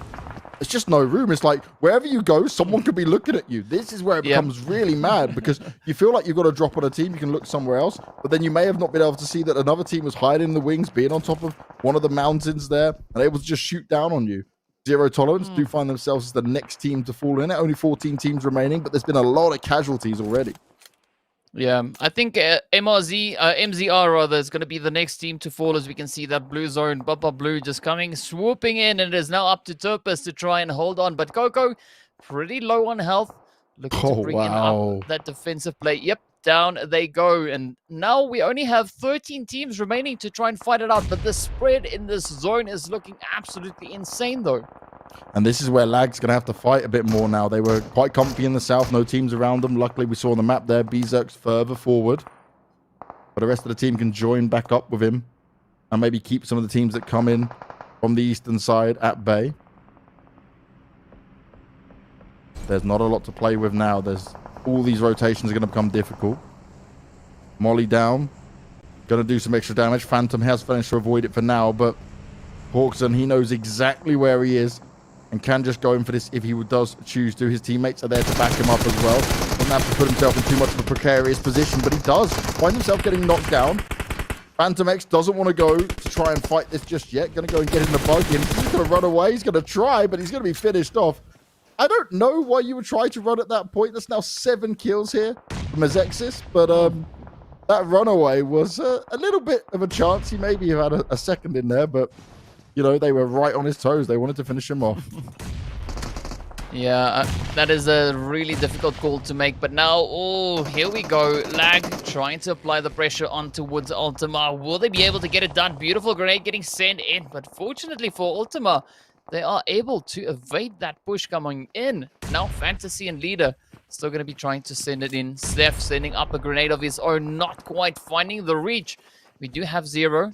That was the hero in the previous game for the players there of Lag, bringing home that victory. But now, oh, they're going to be able to pull it off. Ultima getting Steph knocked down. Lag looking to apply even more pressure, but just playing the ridge line. But I'm liking this awareness, though. They're not 100% committing. They are paying attention to the potential threat in the vicinity here. But now, are we going to see them move in and close this one up? They might try to. They're going to have to do it as a team as we watch IQ, the next team to fall down.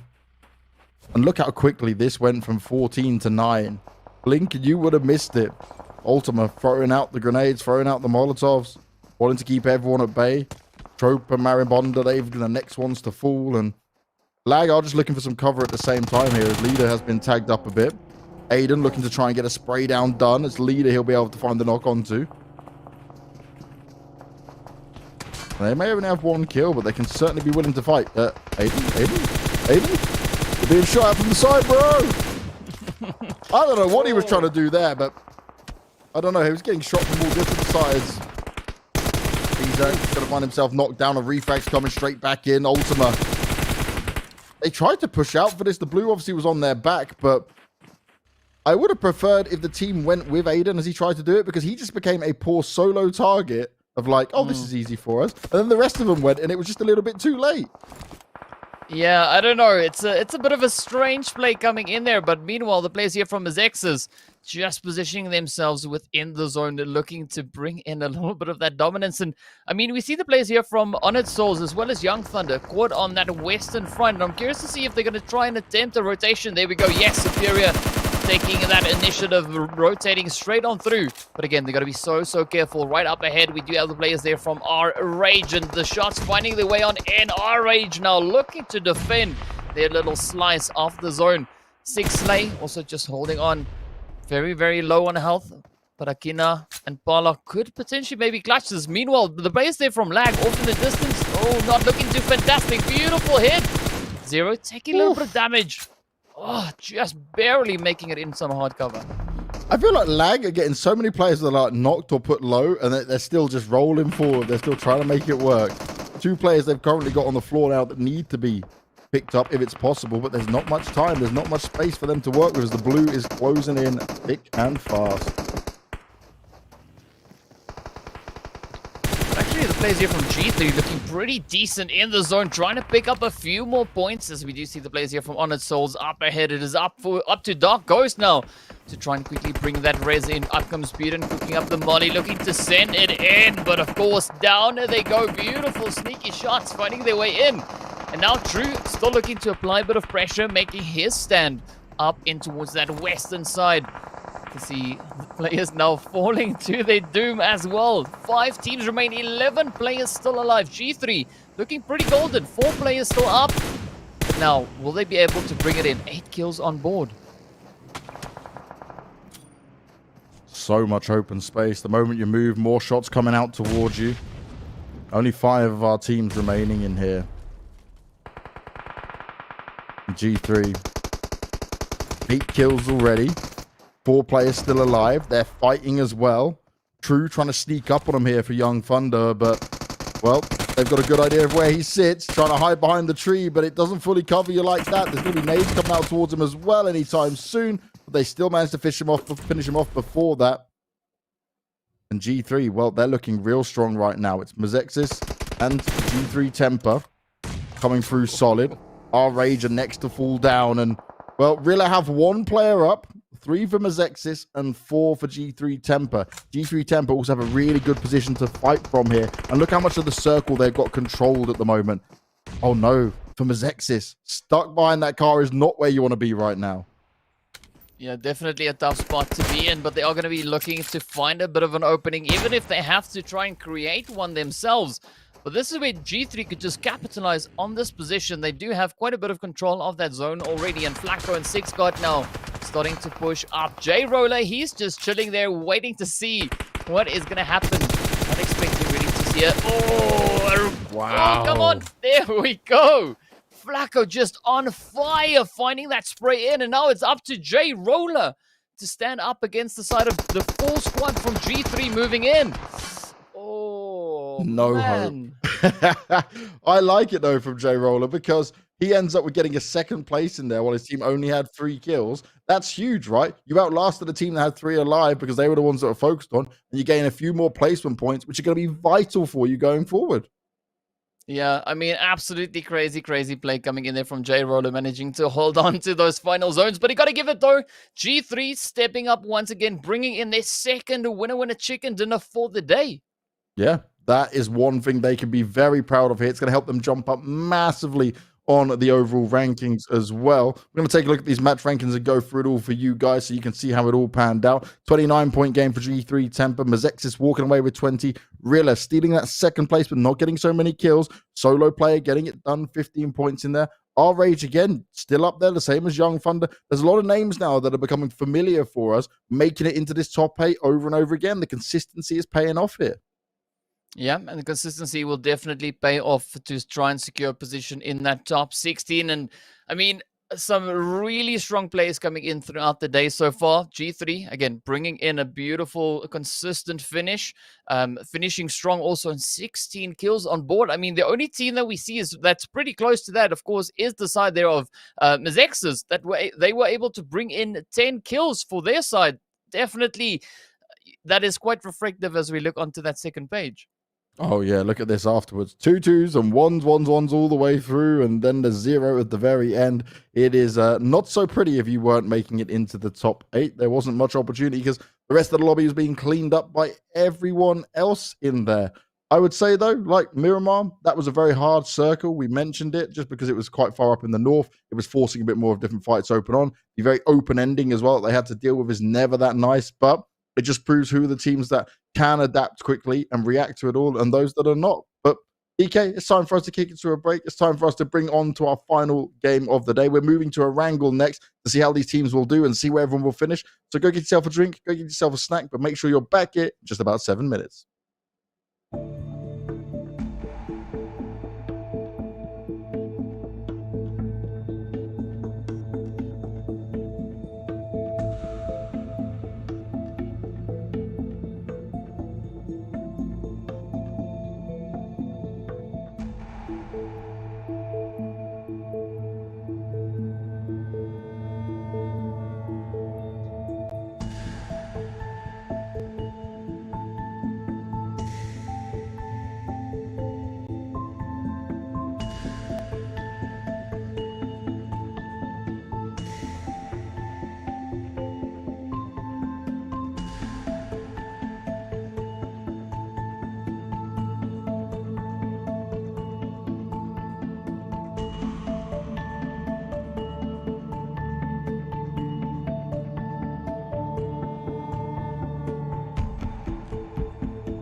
5. Cool down to win.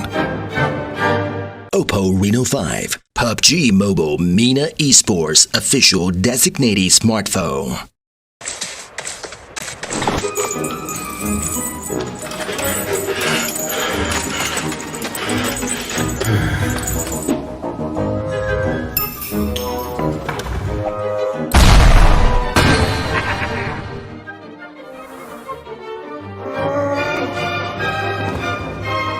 Oppo Reno 5. Hold it to win. Oppo Reno 5, PUBG Mobile MENA Esports official designated smartphone.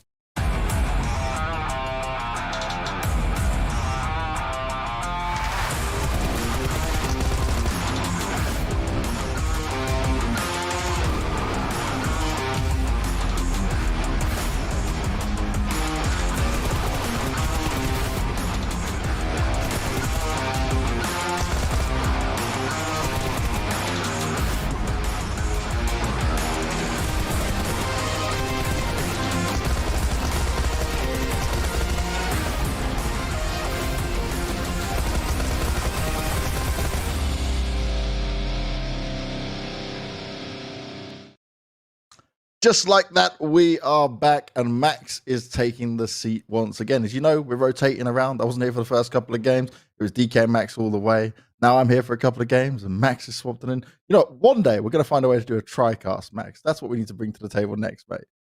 I've been casting PUBG for since early 2019, and I've never done a trio cast in my life. Ooh. I don't know if you've done one. I would like to try Not it. Actually, that would be fun. In any game, I've never done it. So, no, never. Man. I'd like to try it. So we had an observer before, right, in another game, and basically he also knew the game really well. And even though he was observing at the same time, at one point we were just doing these online home broadcasts. We're like, dude, just come on the mic, man, add to it. And it was so fun, because we'll commentate the game and we'll see things, but observers have a different viewpoint a lot of the time, right? And they're looking at different stuff than what we are. So they go a whole different dynamic with it, and it brings a nice little level. At first he wasn't so confident, but then he got into it, and he was enjoying it. So TriCast can be a lot of fun. Community, tell us, let us know in chat. Maybe you want to TriCast. Me, Max, and DK just going ham the whole time. Be a lot of fun. I don't think the production's going to be happy. They're going to have to make a new overlay for us. Yeah. we've just required more work. We'll just won't have DK on the camera. It'll just be a voice in the background, and that'll be enough. But yeah, that'll be really fun. Hey, we'll check with the PUBG Mobile Esports team if they want to do a TriCast at some point, because I'm down. I'm down with the boys to do it. Oh yeah, that's what it's all about. But we are going to Erangel next. That's the match that's coming up. It's our final match of the day.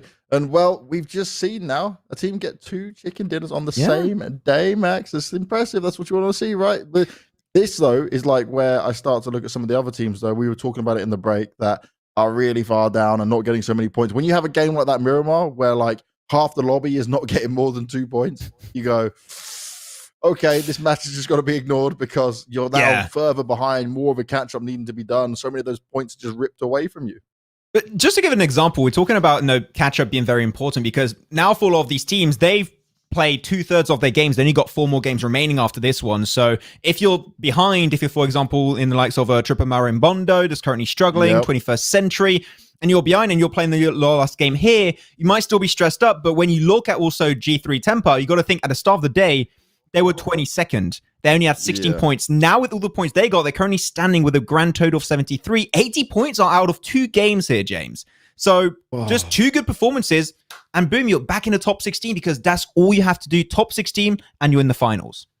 Well, look what we've got right here. Lag now up at 86 points. RH 84. G3 Temper 73. Rillo as well, joining them up on that, but only with 1 chicken dinner. You know, that shows pretty good for them in terms of getting a lot of placement points in here. Look how high they are up on. They're actually in placement points. They're the 2nd best team. So, that says a lot onto their own successes they've been able to have.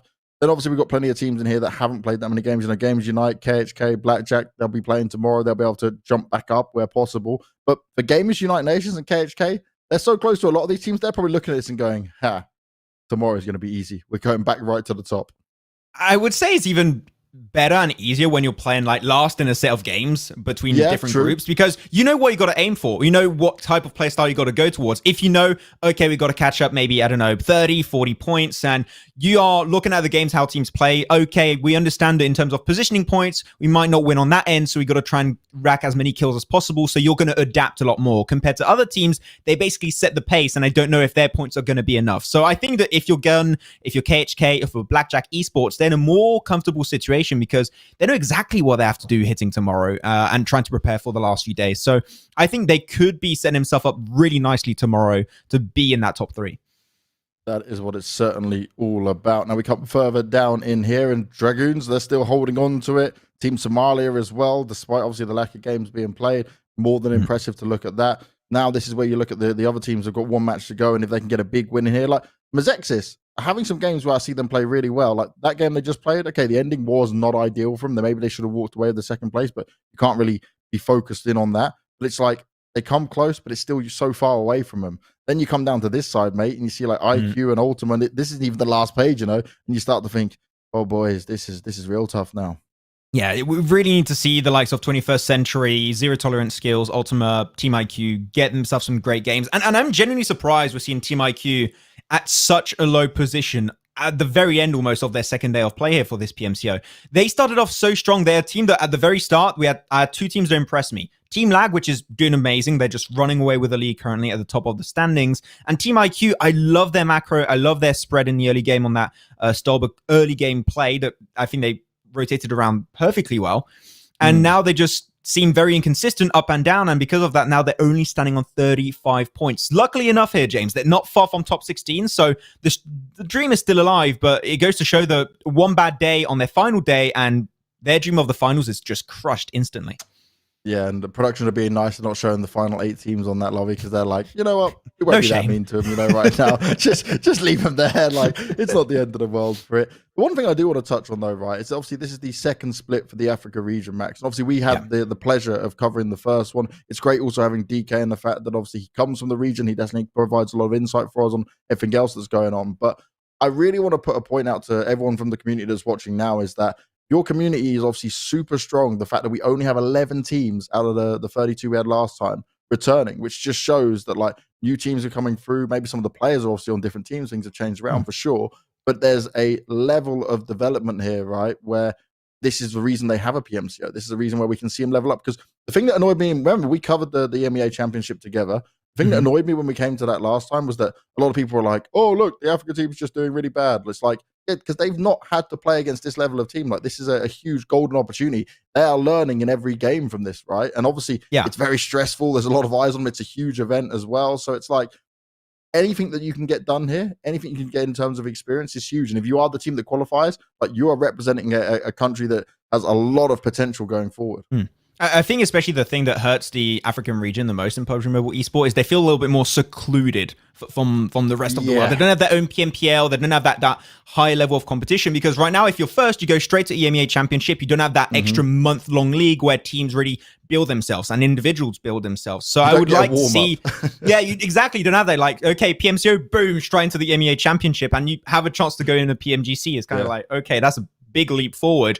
But I'm hoping to see the scene evolve not only with the teams and players, but also hopefully more tournaments and especially that 1 month league event do you have twice a year. I think that will be very important to try and help the scene grow and improve. So there you go. There's many things that can be done, but I think that the more time there's given to the region, the better the teams and players will get. And hopefully, I'm still hoping that one day here, James will have a team from Africa make it to PMGC. That's the dream that we're seeing in the future. That is the dream indeed. And for one last time today, we're flying in. And as always, we are born to win. As I welcome you to the exciting match brought to you by Oppo. Get your gamer mode on with the much-loved Renault 5 Series. And trust me, that Renault 5 Series does deliver when it comes to your PUBG mobile experience. As we take this plain path across, and the path, it's not terrible. You know, you can pretty much get everywhere from it. It's not the end of the world. Some teams obviously go a little bit further. But you mentioned the Stalber fight that was going on last time around. That's where they dropped, right? Or is it just where they ended up? There was not a fight. They dropped there, and then they had a very clean rotation towards Gatka Fields, and it was just really well played. I really enjoyed it. So we'll see if they can try and do something like that. I mean, Team IQ are not even into this one. I just meant it in general, really. But we'll have to see this time around, as the 21st Century are going to be taking that position in Stolber this time around, / Kameshki, so they're going to be pretty much secluded from the rest of the lobby. Same for Influence Rage, as they're going to go for the Severny drop and also shooting range split. So So far, not really seen anything out of the ordinary. No one going in George poll, though, especially Northern George, which was very much contested on our first game here, James. So it seemed like teams are definitely adapting on a game-per-game basis, which you do always love to see. That's exactly what you need to see, right? Because there's one thing when we say about VOD review and adapting, like, in between the days. But, like, if you're able to do it in between the matches, that means you're really putting in the extra work. You know, you're really thinking things through. And that's what I want to see from these teams, right? Take everything as seriously as you can. As well, it's not the worst circle in the world, but we're also very far out towards the eastern side. Again, maybe about 35% water covering the area there. So depending on where the next circle goes, it could be problematic. For all these teams in the eastern side, though, Max, it's going to be very clustered, you know. I'd like to see, again, you know, I love these longer rotations. Some of these teams, even if you're not going military base, you just rotate round and come up that side. That could be a very valid option, actually. But after that first game on Erangel we had today, we had a lot of teams dropping on the east, and I thought, okay, potentially if they have a coach or they have like an analyst, which teams don't have, I don't think that they have the comfort of having a coach or analyst, someone dedicated to that type of role. We saw that first game where a lot of the teams, I'm thinking potentially 70% of the lobby was over to that eastern coastline, like right now, and there was so much room over to the east. And I thought that might change this time around, but didn't quite actually. And because of this circle, we'll try and force teams to maybe realize that there's a lot of opportunities over in the eastern edge. So we'll see if that's going to be evolving on their third day for all of these teams of Group A and Group C.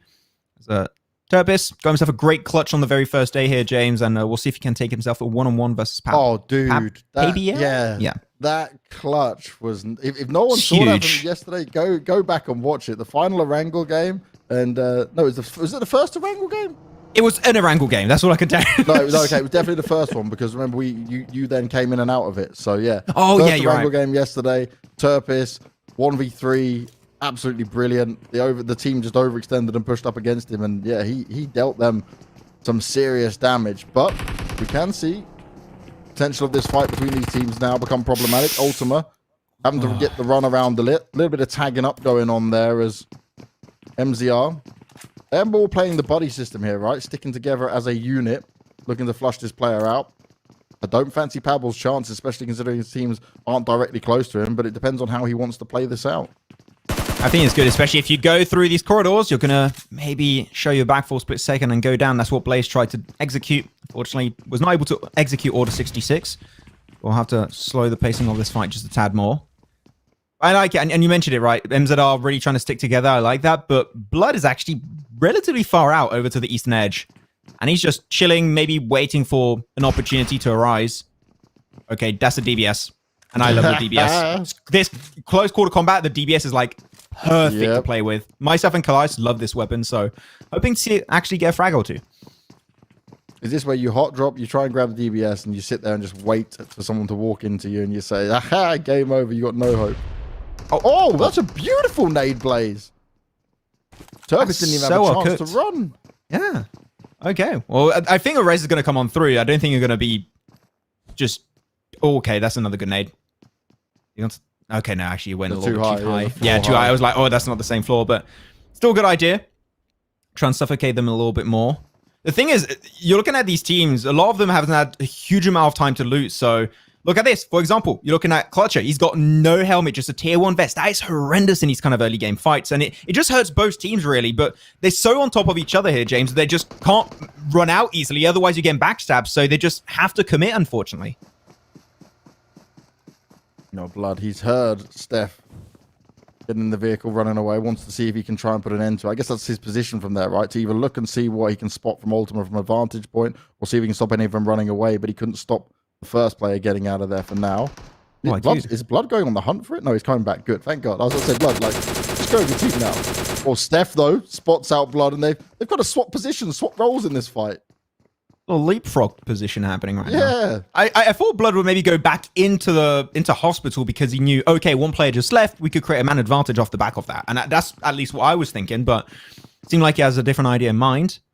As Steph is thinking of coming back in, that is a really good angle to go for. That built up over to the east is great, as Payable is going to be trying to go for the push initially. Not going to be able to find any knocks, man. This fight's going on for ages, but still no knock is going to be coming on through. Payable looking for the information through the windows. Oh. The waiting game. Who's going to make the first mistake in the window? Blaze is in a great spot to see if anyone even tries to pop out. Problem is for both these teams, though, Max, is that like there's a lot of time being wasted here.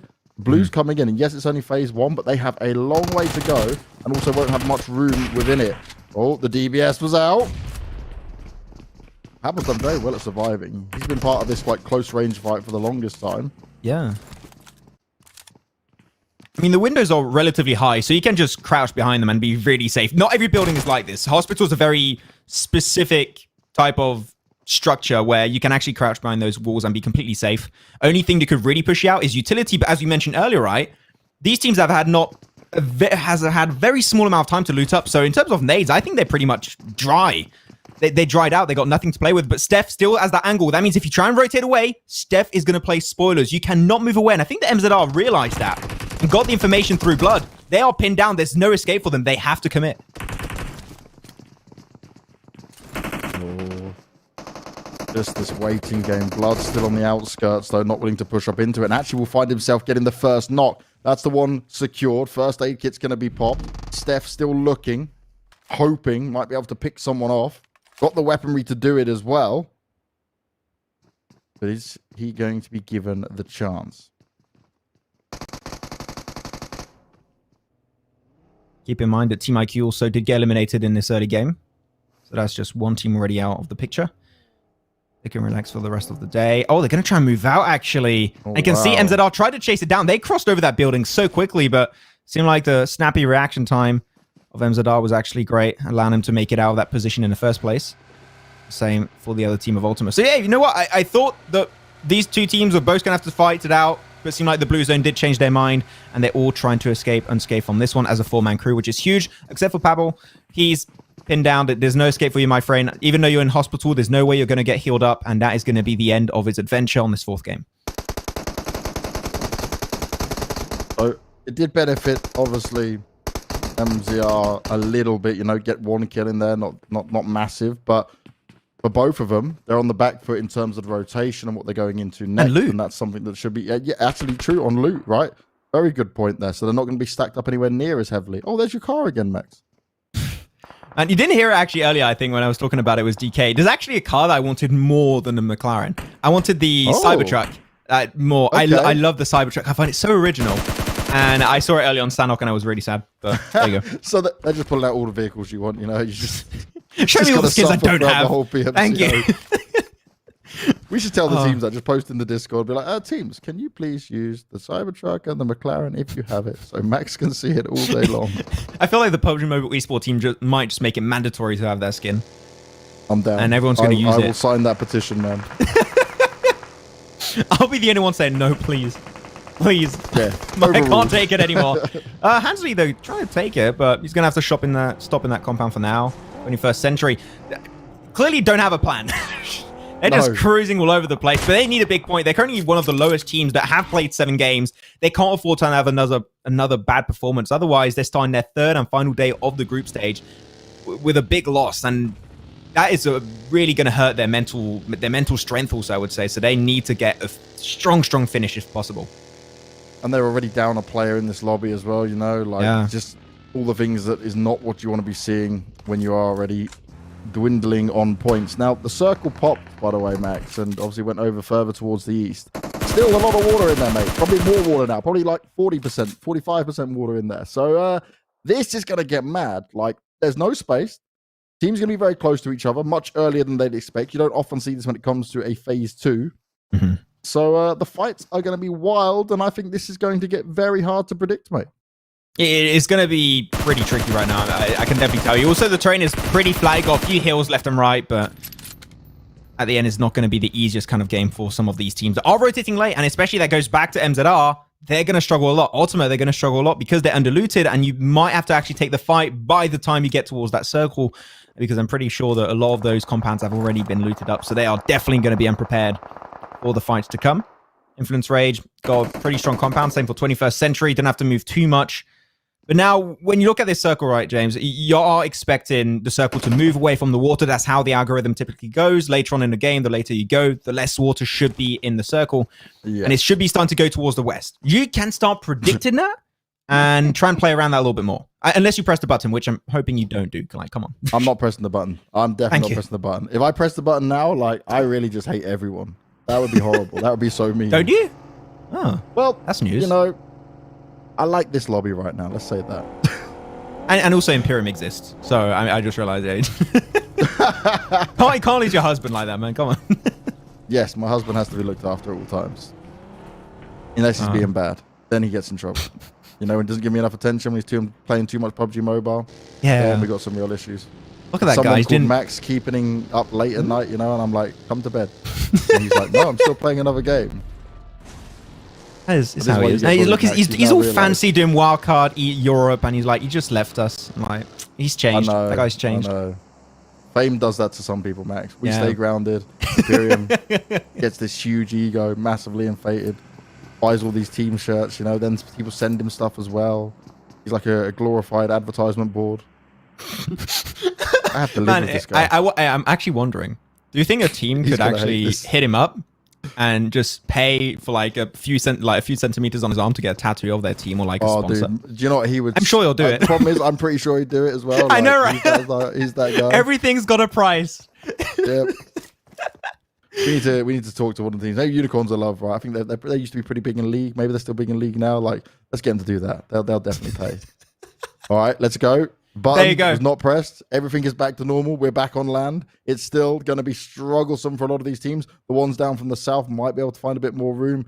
If MZS decide to go up, they can have a bit of this western side more to their advantage in there.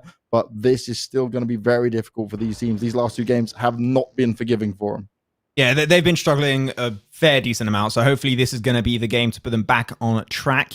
Also going to have to look at Young Thunder. As they were actually playing in Milta Power and they got himself a good amount of loot there. It's been completely untouched for a very, very big portion of this game. So they should be pretty much ready for this fight. I'm expecting them to have a lot of tier 3 helmets and vests and potentially even some really strong weapons to play for. Potentially an M249 or 2. That's Coco trying to move out. That's a really good spray actually from Zero Tolerance. And Long. it almost got. I actually did get it done. That's actually going to be Coco picked up, but not by that team. It's going to be picked up by Influence Rage Africa. And that's going to be Coco with literally no hope to make it back in this game. So he knows it's just a question of time before he actually goes out. Over this is like, come on. Post out. Let me have you. You got no hope anyway. No one's coming to save you. Coco is being left there on the floor as well. His team are just scattering away. They don't want to take a big risk on it. Lack of smokes can obviously become a big problem for that if you do want to get the revives on in open areas like this. Yeah. There's been so much driving rotations throughout this one as well. There's not many I feel like they positions to haven't stop stopped. into. Yeah, you just can't stop. You just got to keep going. It's turning into a derby slowly but surely. MZR gonna flip it up. Oh no. Okay, you better get back on track, my dude. Doesn't seem like MZS is really interested in taking that fire. They're actually going to be stopping, intriguingly so. Go for a rollover, and that's going to be 1 kill picked up. Mercury goes back into the lobby as Blood 14 also going to be making his way closer to the riverside. And I think that this rotation, they understand there's a lot of teams clustered down south, and they want to try and enter through the north or the northeast, which I understand that, but you're making it through a compound. I was just about to talk about Lipovka, and you know a lot of teams are potentially still stuck in that position. That is a big risk because you're getting in a position that you know has got a lot of sneaky angles, and you have no information whatsoever, and they might regret it as of right now. Darkos is going to go for the spray down. Will not connect anything, but that risk is still lingering in the distance. Still just going to cruise on and try and just make it right over the ridgeline. The Magic's in the water. You better be careful. Few star points given to him for there. There is still a player you can fight here in the water. Be careful, LBX. Oh, It's so funny. They've got nearly the same tags as well. Just to make it more confusing. oh yeah. Oh, Magic's is going for the submarine strat. Okay. Oh, okay. Fair play. He's How getting are shot you from under the still- water. Oh, is he? Yeah, he's on the back of it. Very Yeah. smart. Damage done as well. And there's a player up high. Might have been him. Might have been him. Oh, Oh, big. look at the shift. Look at the shift. There is only one team, technically maybe a lag player in there, but one team sits within it. That's our age.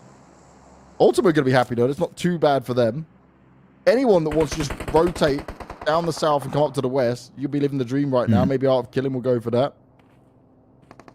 This is hard. Any kind of experience in a terrain like this is huge, though. If you know a strong dip or a strong rock from which you can fight from, that will make a huge difference. As TMB are going to get pushed upon. Not too easy. The thing is, if you get close enough, one nade, and that's pretty much GG. They're going to go for the res. RM Bondo, currently the lowest team with 7 games in this lobby. They need to actually get himself a win. Not sure what that car's doing. He's owning his own business, but Lacra is going to get picked up. Only Spy's going to be left remaining, and one more nade. He's going to be engulfed in the blue in just a matter of 10 seconds. And when that happens, that is going to be TMB out of the game.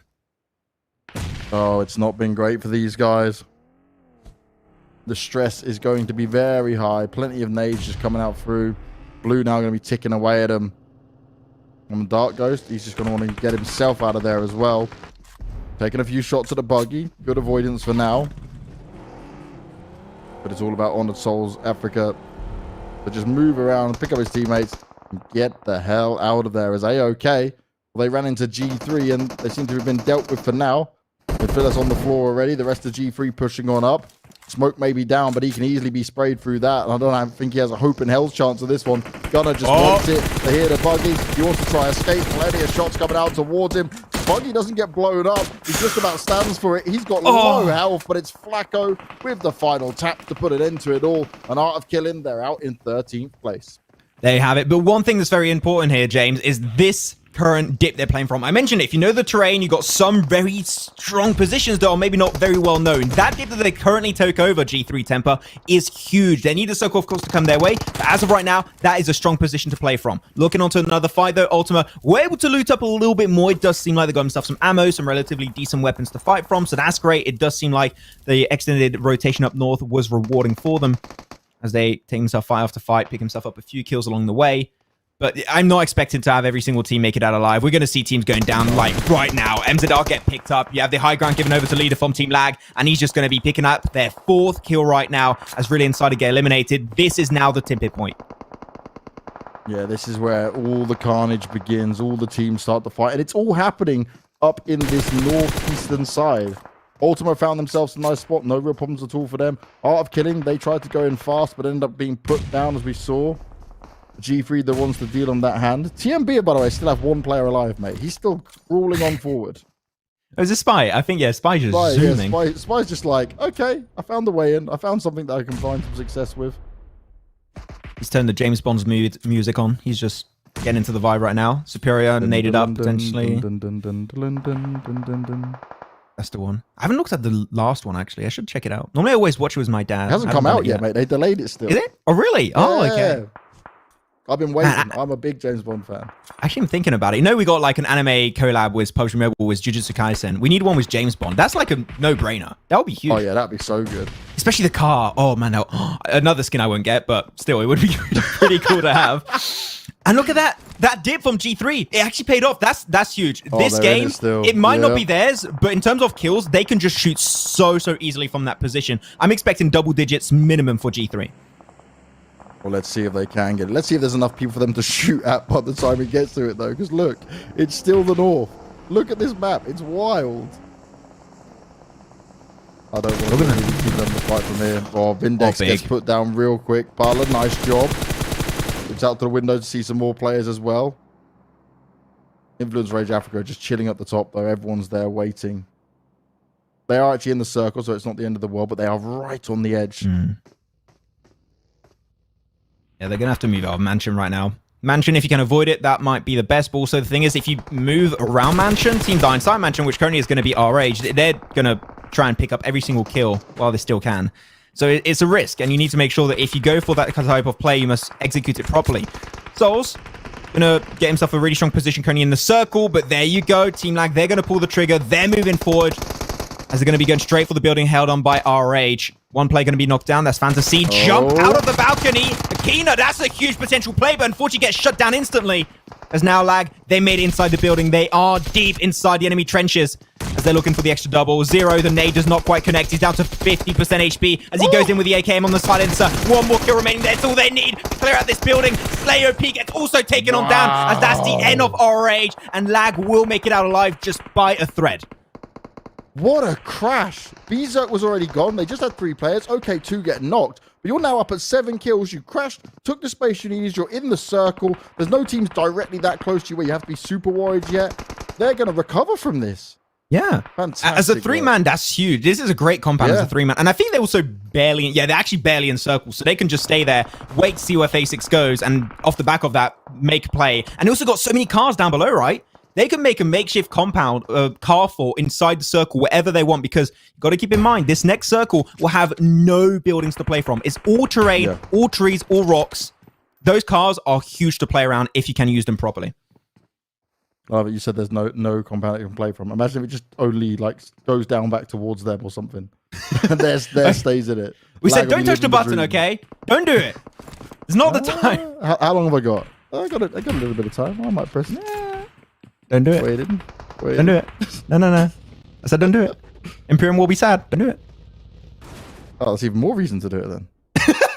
Revenge. I was expecting that actually. You know what? Fair enough. There you go. It's going to shift. Hey, right on top. Oh, okay. Enough souls. Okay. I'll be happy with that. But still, now they've got to fend everyone off as it starts to come in. Teams down in the south going to have quite a way for them to go. The ones up in the north, not as bad, but they're the ones who will have to be fighting throughout all of it. Souls already put themselves in a good spot though, right? Blown out car. Yeah. Got another car by the side of Dark Ghost. Rock's there as well. I would maybe like to see Dark Ghost blow that car up just because it is a risk by him for when teams do start to send it. I would even move it. I don't think that one would be fine. I would have a little bit of like a little bit of 360-degree coverage. I think that right now they are just looking at the northern front. If a team pushes down south, they're still in a lot of trouble. So I would like to see them maybe create a little bit of a 90-degree angle with that vehicle. I think that'll be the best way. 9F trying to move out, picking up their own buggies. Hansley, one bullet, and he goes down. He's zooming through. Actually takes a shot, but just survives it. This Team Lag are also going to make it out of their own building. They got all the vehicles they currently need. And we said that those cars are detrimental to their win condition as they're going to full send it. But now players are going to be dropping down like nothing. Oh, Troper. Spy was desperately holding on. Solo player. Will find himself going down. Lag are now eliminated as well, who were looking good in the lobby, but their time is at an end. Zero tolerance on the next one's to fall. There's only 5 teams in it. The madness continues. Souls are going to be wanting to pick up as many of these kills as possible as well to try and jump on up. They could do with a good game. And 21st Century, mate, they're still in it. Just 2 alive. Getting tagged up a bit there. Maybe game over pretty soon if they're not careful. Ultima's the next ones to fall. And it's just shots, shots, shots. Everyone is throwing down smokes. Everyone's trying to find some cover. And could G3 be getting this one? Could they find themselves set up quite nicely? They came in from the south where there wasn't much competition. To say it another way, could they get themselves 3 wins in a day out of 4 games? That would be nutty for them to do. 21st Century, even though they go out, I'm still very, very happy. We said it, one of the lowest teams with 7 games. Now with their 8th game done, that's still a top 5, and they can be very proud of themselves. Hopefully, they can continue in that kind of initial launch on their 3rd day in the group stage. But G3, the thing is, their coverage, they're so spread, they're making sure any kind of coverage you have is rendered just useless. That spread is what rewarding them with a win in game 1, and they're doing it again. Big nades going on up as well. Boom. Dark Ghost separating himself from the rest of the teams in there, but the knock's going to come through. And Six God, well, he knows I want some more of it. Oh, look at that crate! Oh, that crate on Dark Ghost. It's on the car. It's on the car. That has come from God itself. The crate of dreams. That's what you need. Six God goes to reposition himself. Still has the cover. Got the buggy as well. Wants to put an end to some more of them. It's 10 kills up for G3. They're sitting pretty for now. There's Influence Rage Africa. They're not looking to engage in it just yet. They were also throwing some grenades out towards Soul. That car could be blown up. Be careful, Dark Ghost. So I told you got to be careful. I wanted to see that car put in a position where they could defend himself against a team coming from behind them. They didn't do that. They were just too spread. And unfortunately, G3 just played absolute spoilers on Souls. Now on F, we'll be able to wreak havoc too, as that's going to be the end of Honored Souls Africa as they get eliminated in 3rd. 12 kills over to G3, who said it. That position was going to be a double-digit kill count minimum. And they might even make it go to a 15 pointer as they get himself 3 kills around the corner. Hansley's looking, very, very scary spot. He could be taken out quickly.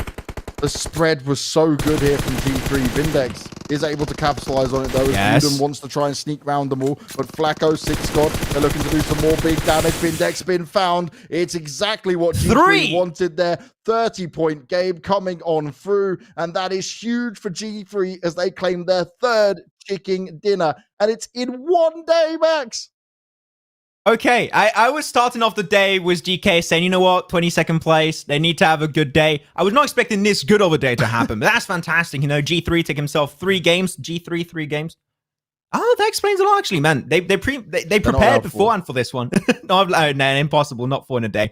But yeah, that's just amazing. And the thing is, this is a team that I think has one of the most scariest skills in PUBG Mobile esports that you could have, which is if they get to the late game, they win. They will dominate and they will get a huge kill count. This team, they make it to the late game, is pretty much GG. They take control. They take especially that big 4-man spread. Do you love to see in a field finish like this? G3, if you see them in top 5, the wins coming their way 100% of the time. And what I'll say is that spread they were able to pull off, right? You saw Six God, he was more out towards the left. Then you had Buden out towards the right-hand side, Flacker holding down the middle. Like, it didn't matter. They were having a 3-pronged attack no matter who they were facing there. They played it really smart the whole way through. They just knew how to take full control of that. I remember, like I said, they came down from the south side of the lobby, and that's where they just worked their way up, and there was no competition for them. So they were able to just pick people knowing that they didn't have to worry about pressure coming from behind them, and they held on to it really well. Super good stuff coming out there. And it wasn't like they were one of these teams that went super passive. Like you mentioned, they're getting the kills. They were fighting for all of this, and they found the success they needed. Exactly, and it came down to, as I mentioned towards the mid-game, this circle finish is going to be down to experience. Who knows the terrain the most? Who knows those dips? Who knows those rocks? Really, when you look at it, another team that knew that terrain really well is indeed Souls. They had a strong position. They knew those rocks were just such a good central position to fight from.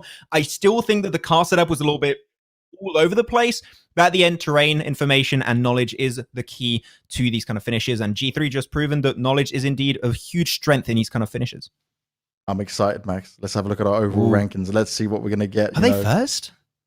Oh, yes. Oh, first team over 100 points as well. 3 chicken dinners up in there. 54 kill points with that. Not the highest in terms of placement points, but still managing to stay consistent today. Obviously, massively helping them out with that. But that is a way you come back into it. You said they were 22nd at the beginning of today. To go to first, that's a huge jump up. Mad respect to G3 Temper. You guys can be patting yourselves on the back. It's just so good to see. 16 points at the start of the day, now 103. They're all getting very, very close to 100 points out of 4 games, which is insane when you think about it. That's an average of 25 points a game, and they almost made that happen. So congratulations to G3. I think we can pretty much say now, James, that they're making it to the finals. Keep it up, boys. That's great to see. Team Lag will be still in second place, just 8 points behind G3, so they can still very easily make it up there in their last day. But I still want to give hope to Group B and Group D that are going to be playing tomorrow in their 4 games, that they're not far off. They're just a few games away and they can overtake first place. So it's not like G3 are just running away with the lead. They are looking very comfortable, but it is still not assured that they're going to be first at the end. Yeah, exactly right. They still got a lot to play for with this. Remember, this is only opening stage part of this also. Anything can change. There's a lot of teams in there with still just 4 games played, even within our top 16. So it is all up in the air overall. I really like what Somalia did at the end yesterday, where they had their 2 really positive games. Like they got a second place and a chicken dinner. There was a chicken dinner on Erangel, second place on Miramar. Could have been a win on Miramar as well. Very close. They played very smart. That's a team that I'm keeping a keen eye on, man. They interest me for sure. When you're looking at them too, you got 4 teams right above them on their page that have played 8 games. Literally, they get 1 strong performance. I'm talking a 20, 25 pointer, and they're overtaking minimum 5 to 6 positions, and they could be on the first page of the back of 1 game. So yeah, Team Somalia, if they can repeat their success that they had their first day, I think they could be a very big foe to contest with. As now we're going on to the 3rd page here, and we're going to be seeing teams that are starting to struggle quite a fair decent bit. 21st Century, we said it right.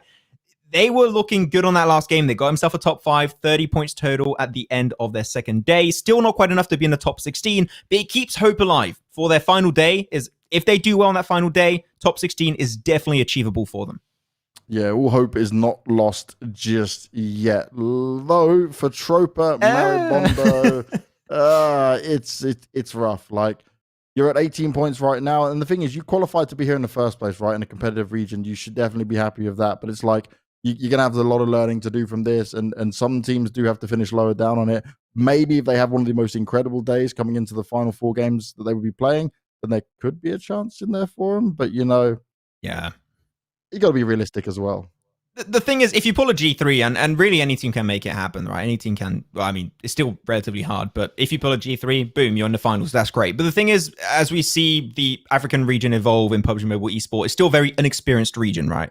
And I think that teams that still made it into the group stage of the PMCO can still, pat themselves on the back and say, no, they made it to one of the biggest stages in PUBG Mobile Esports to date, which is great to see. And these are teams, when you're looking at the 2 last pages, that still have things to learn, have things to improve on. So I would say their approach is, if they don't make it to the finals, that's fine, but use every single game, every single day as an opportunity to learn and know what works, what doesn't work, and build something around that. And I think that if you can do that, that is a very good saying of a team that can improve and become one of the best of the region. Like, these teams that are on the bottom 16 might be the best team in Africa in just a few months' time. So keep on going, boys. Max, honestly, it's been great. Another day done and dusted. But I got to say, like, I'm just really impressed with the level that we've had here, right, from these teams. And this is just why I love commentating PUBG Mobile, because we get moments like this. We get these crazy games that go down. We get these endings. We get these teams. We can appreciate the tactical awareness of it all. But we do have to say goodbye. We do have to close the show. So we'll be back the same time tomorrow. Make sure you do not miss us, because it is getting closer and closer for us to be deciding which of our 16 teams will be making it further forward and going to the next step. So we'll see you guys tomorrow.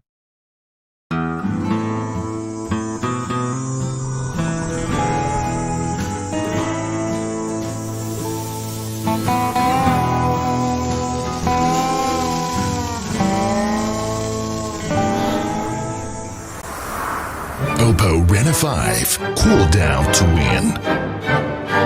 Oppo Reno 5, PUBG Mobile MENA Esports official designated smartphone.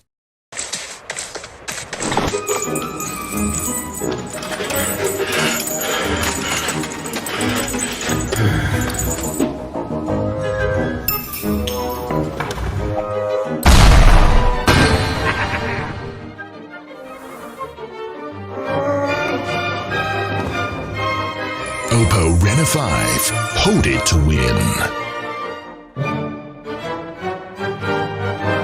Oppo Reno 5, PUBG Mobile MENA Esports official designated smartphone.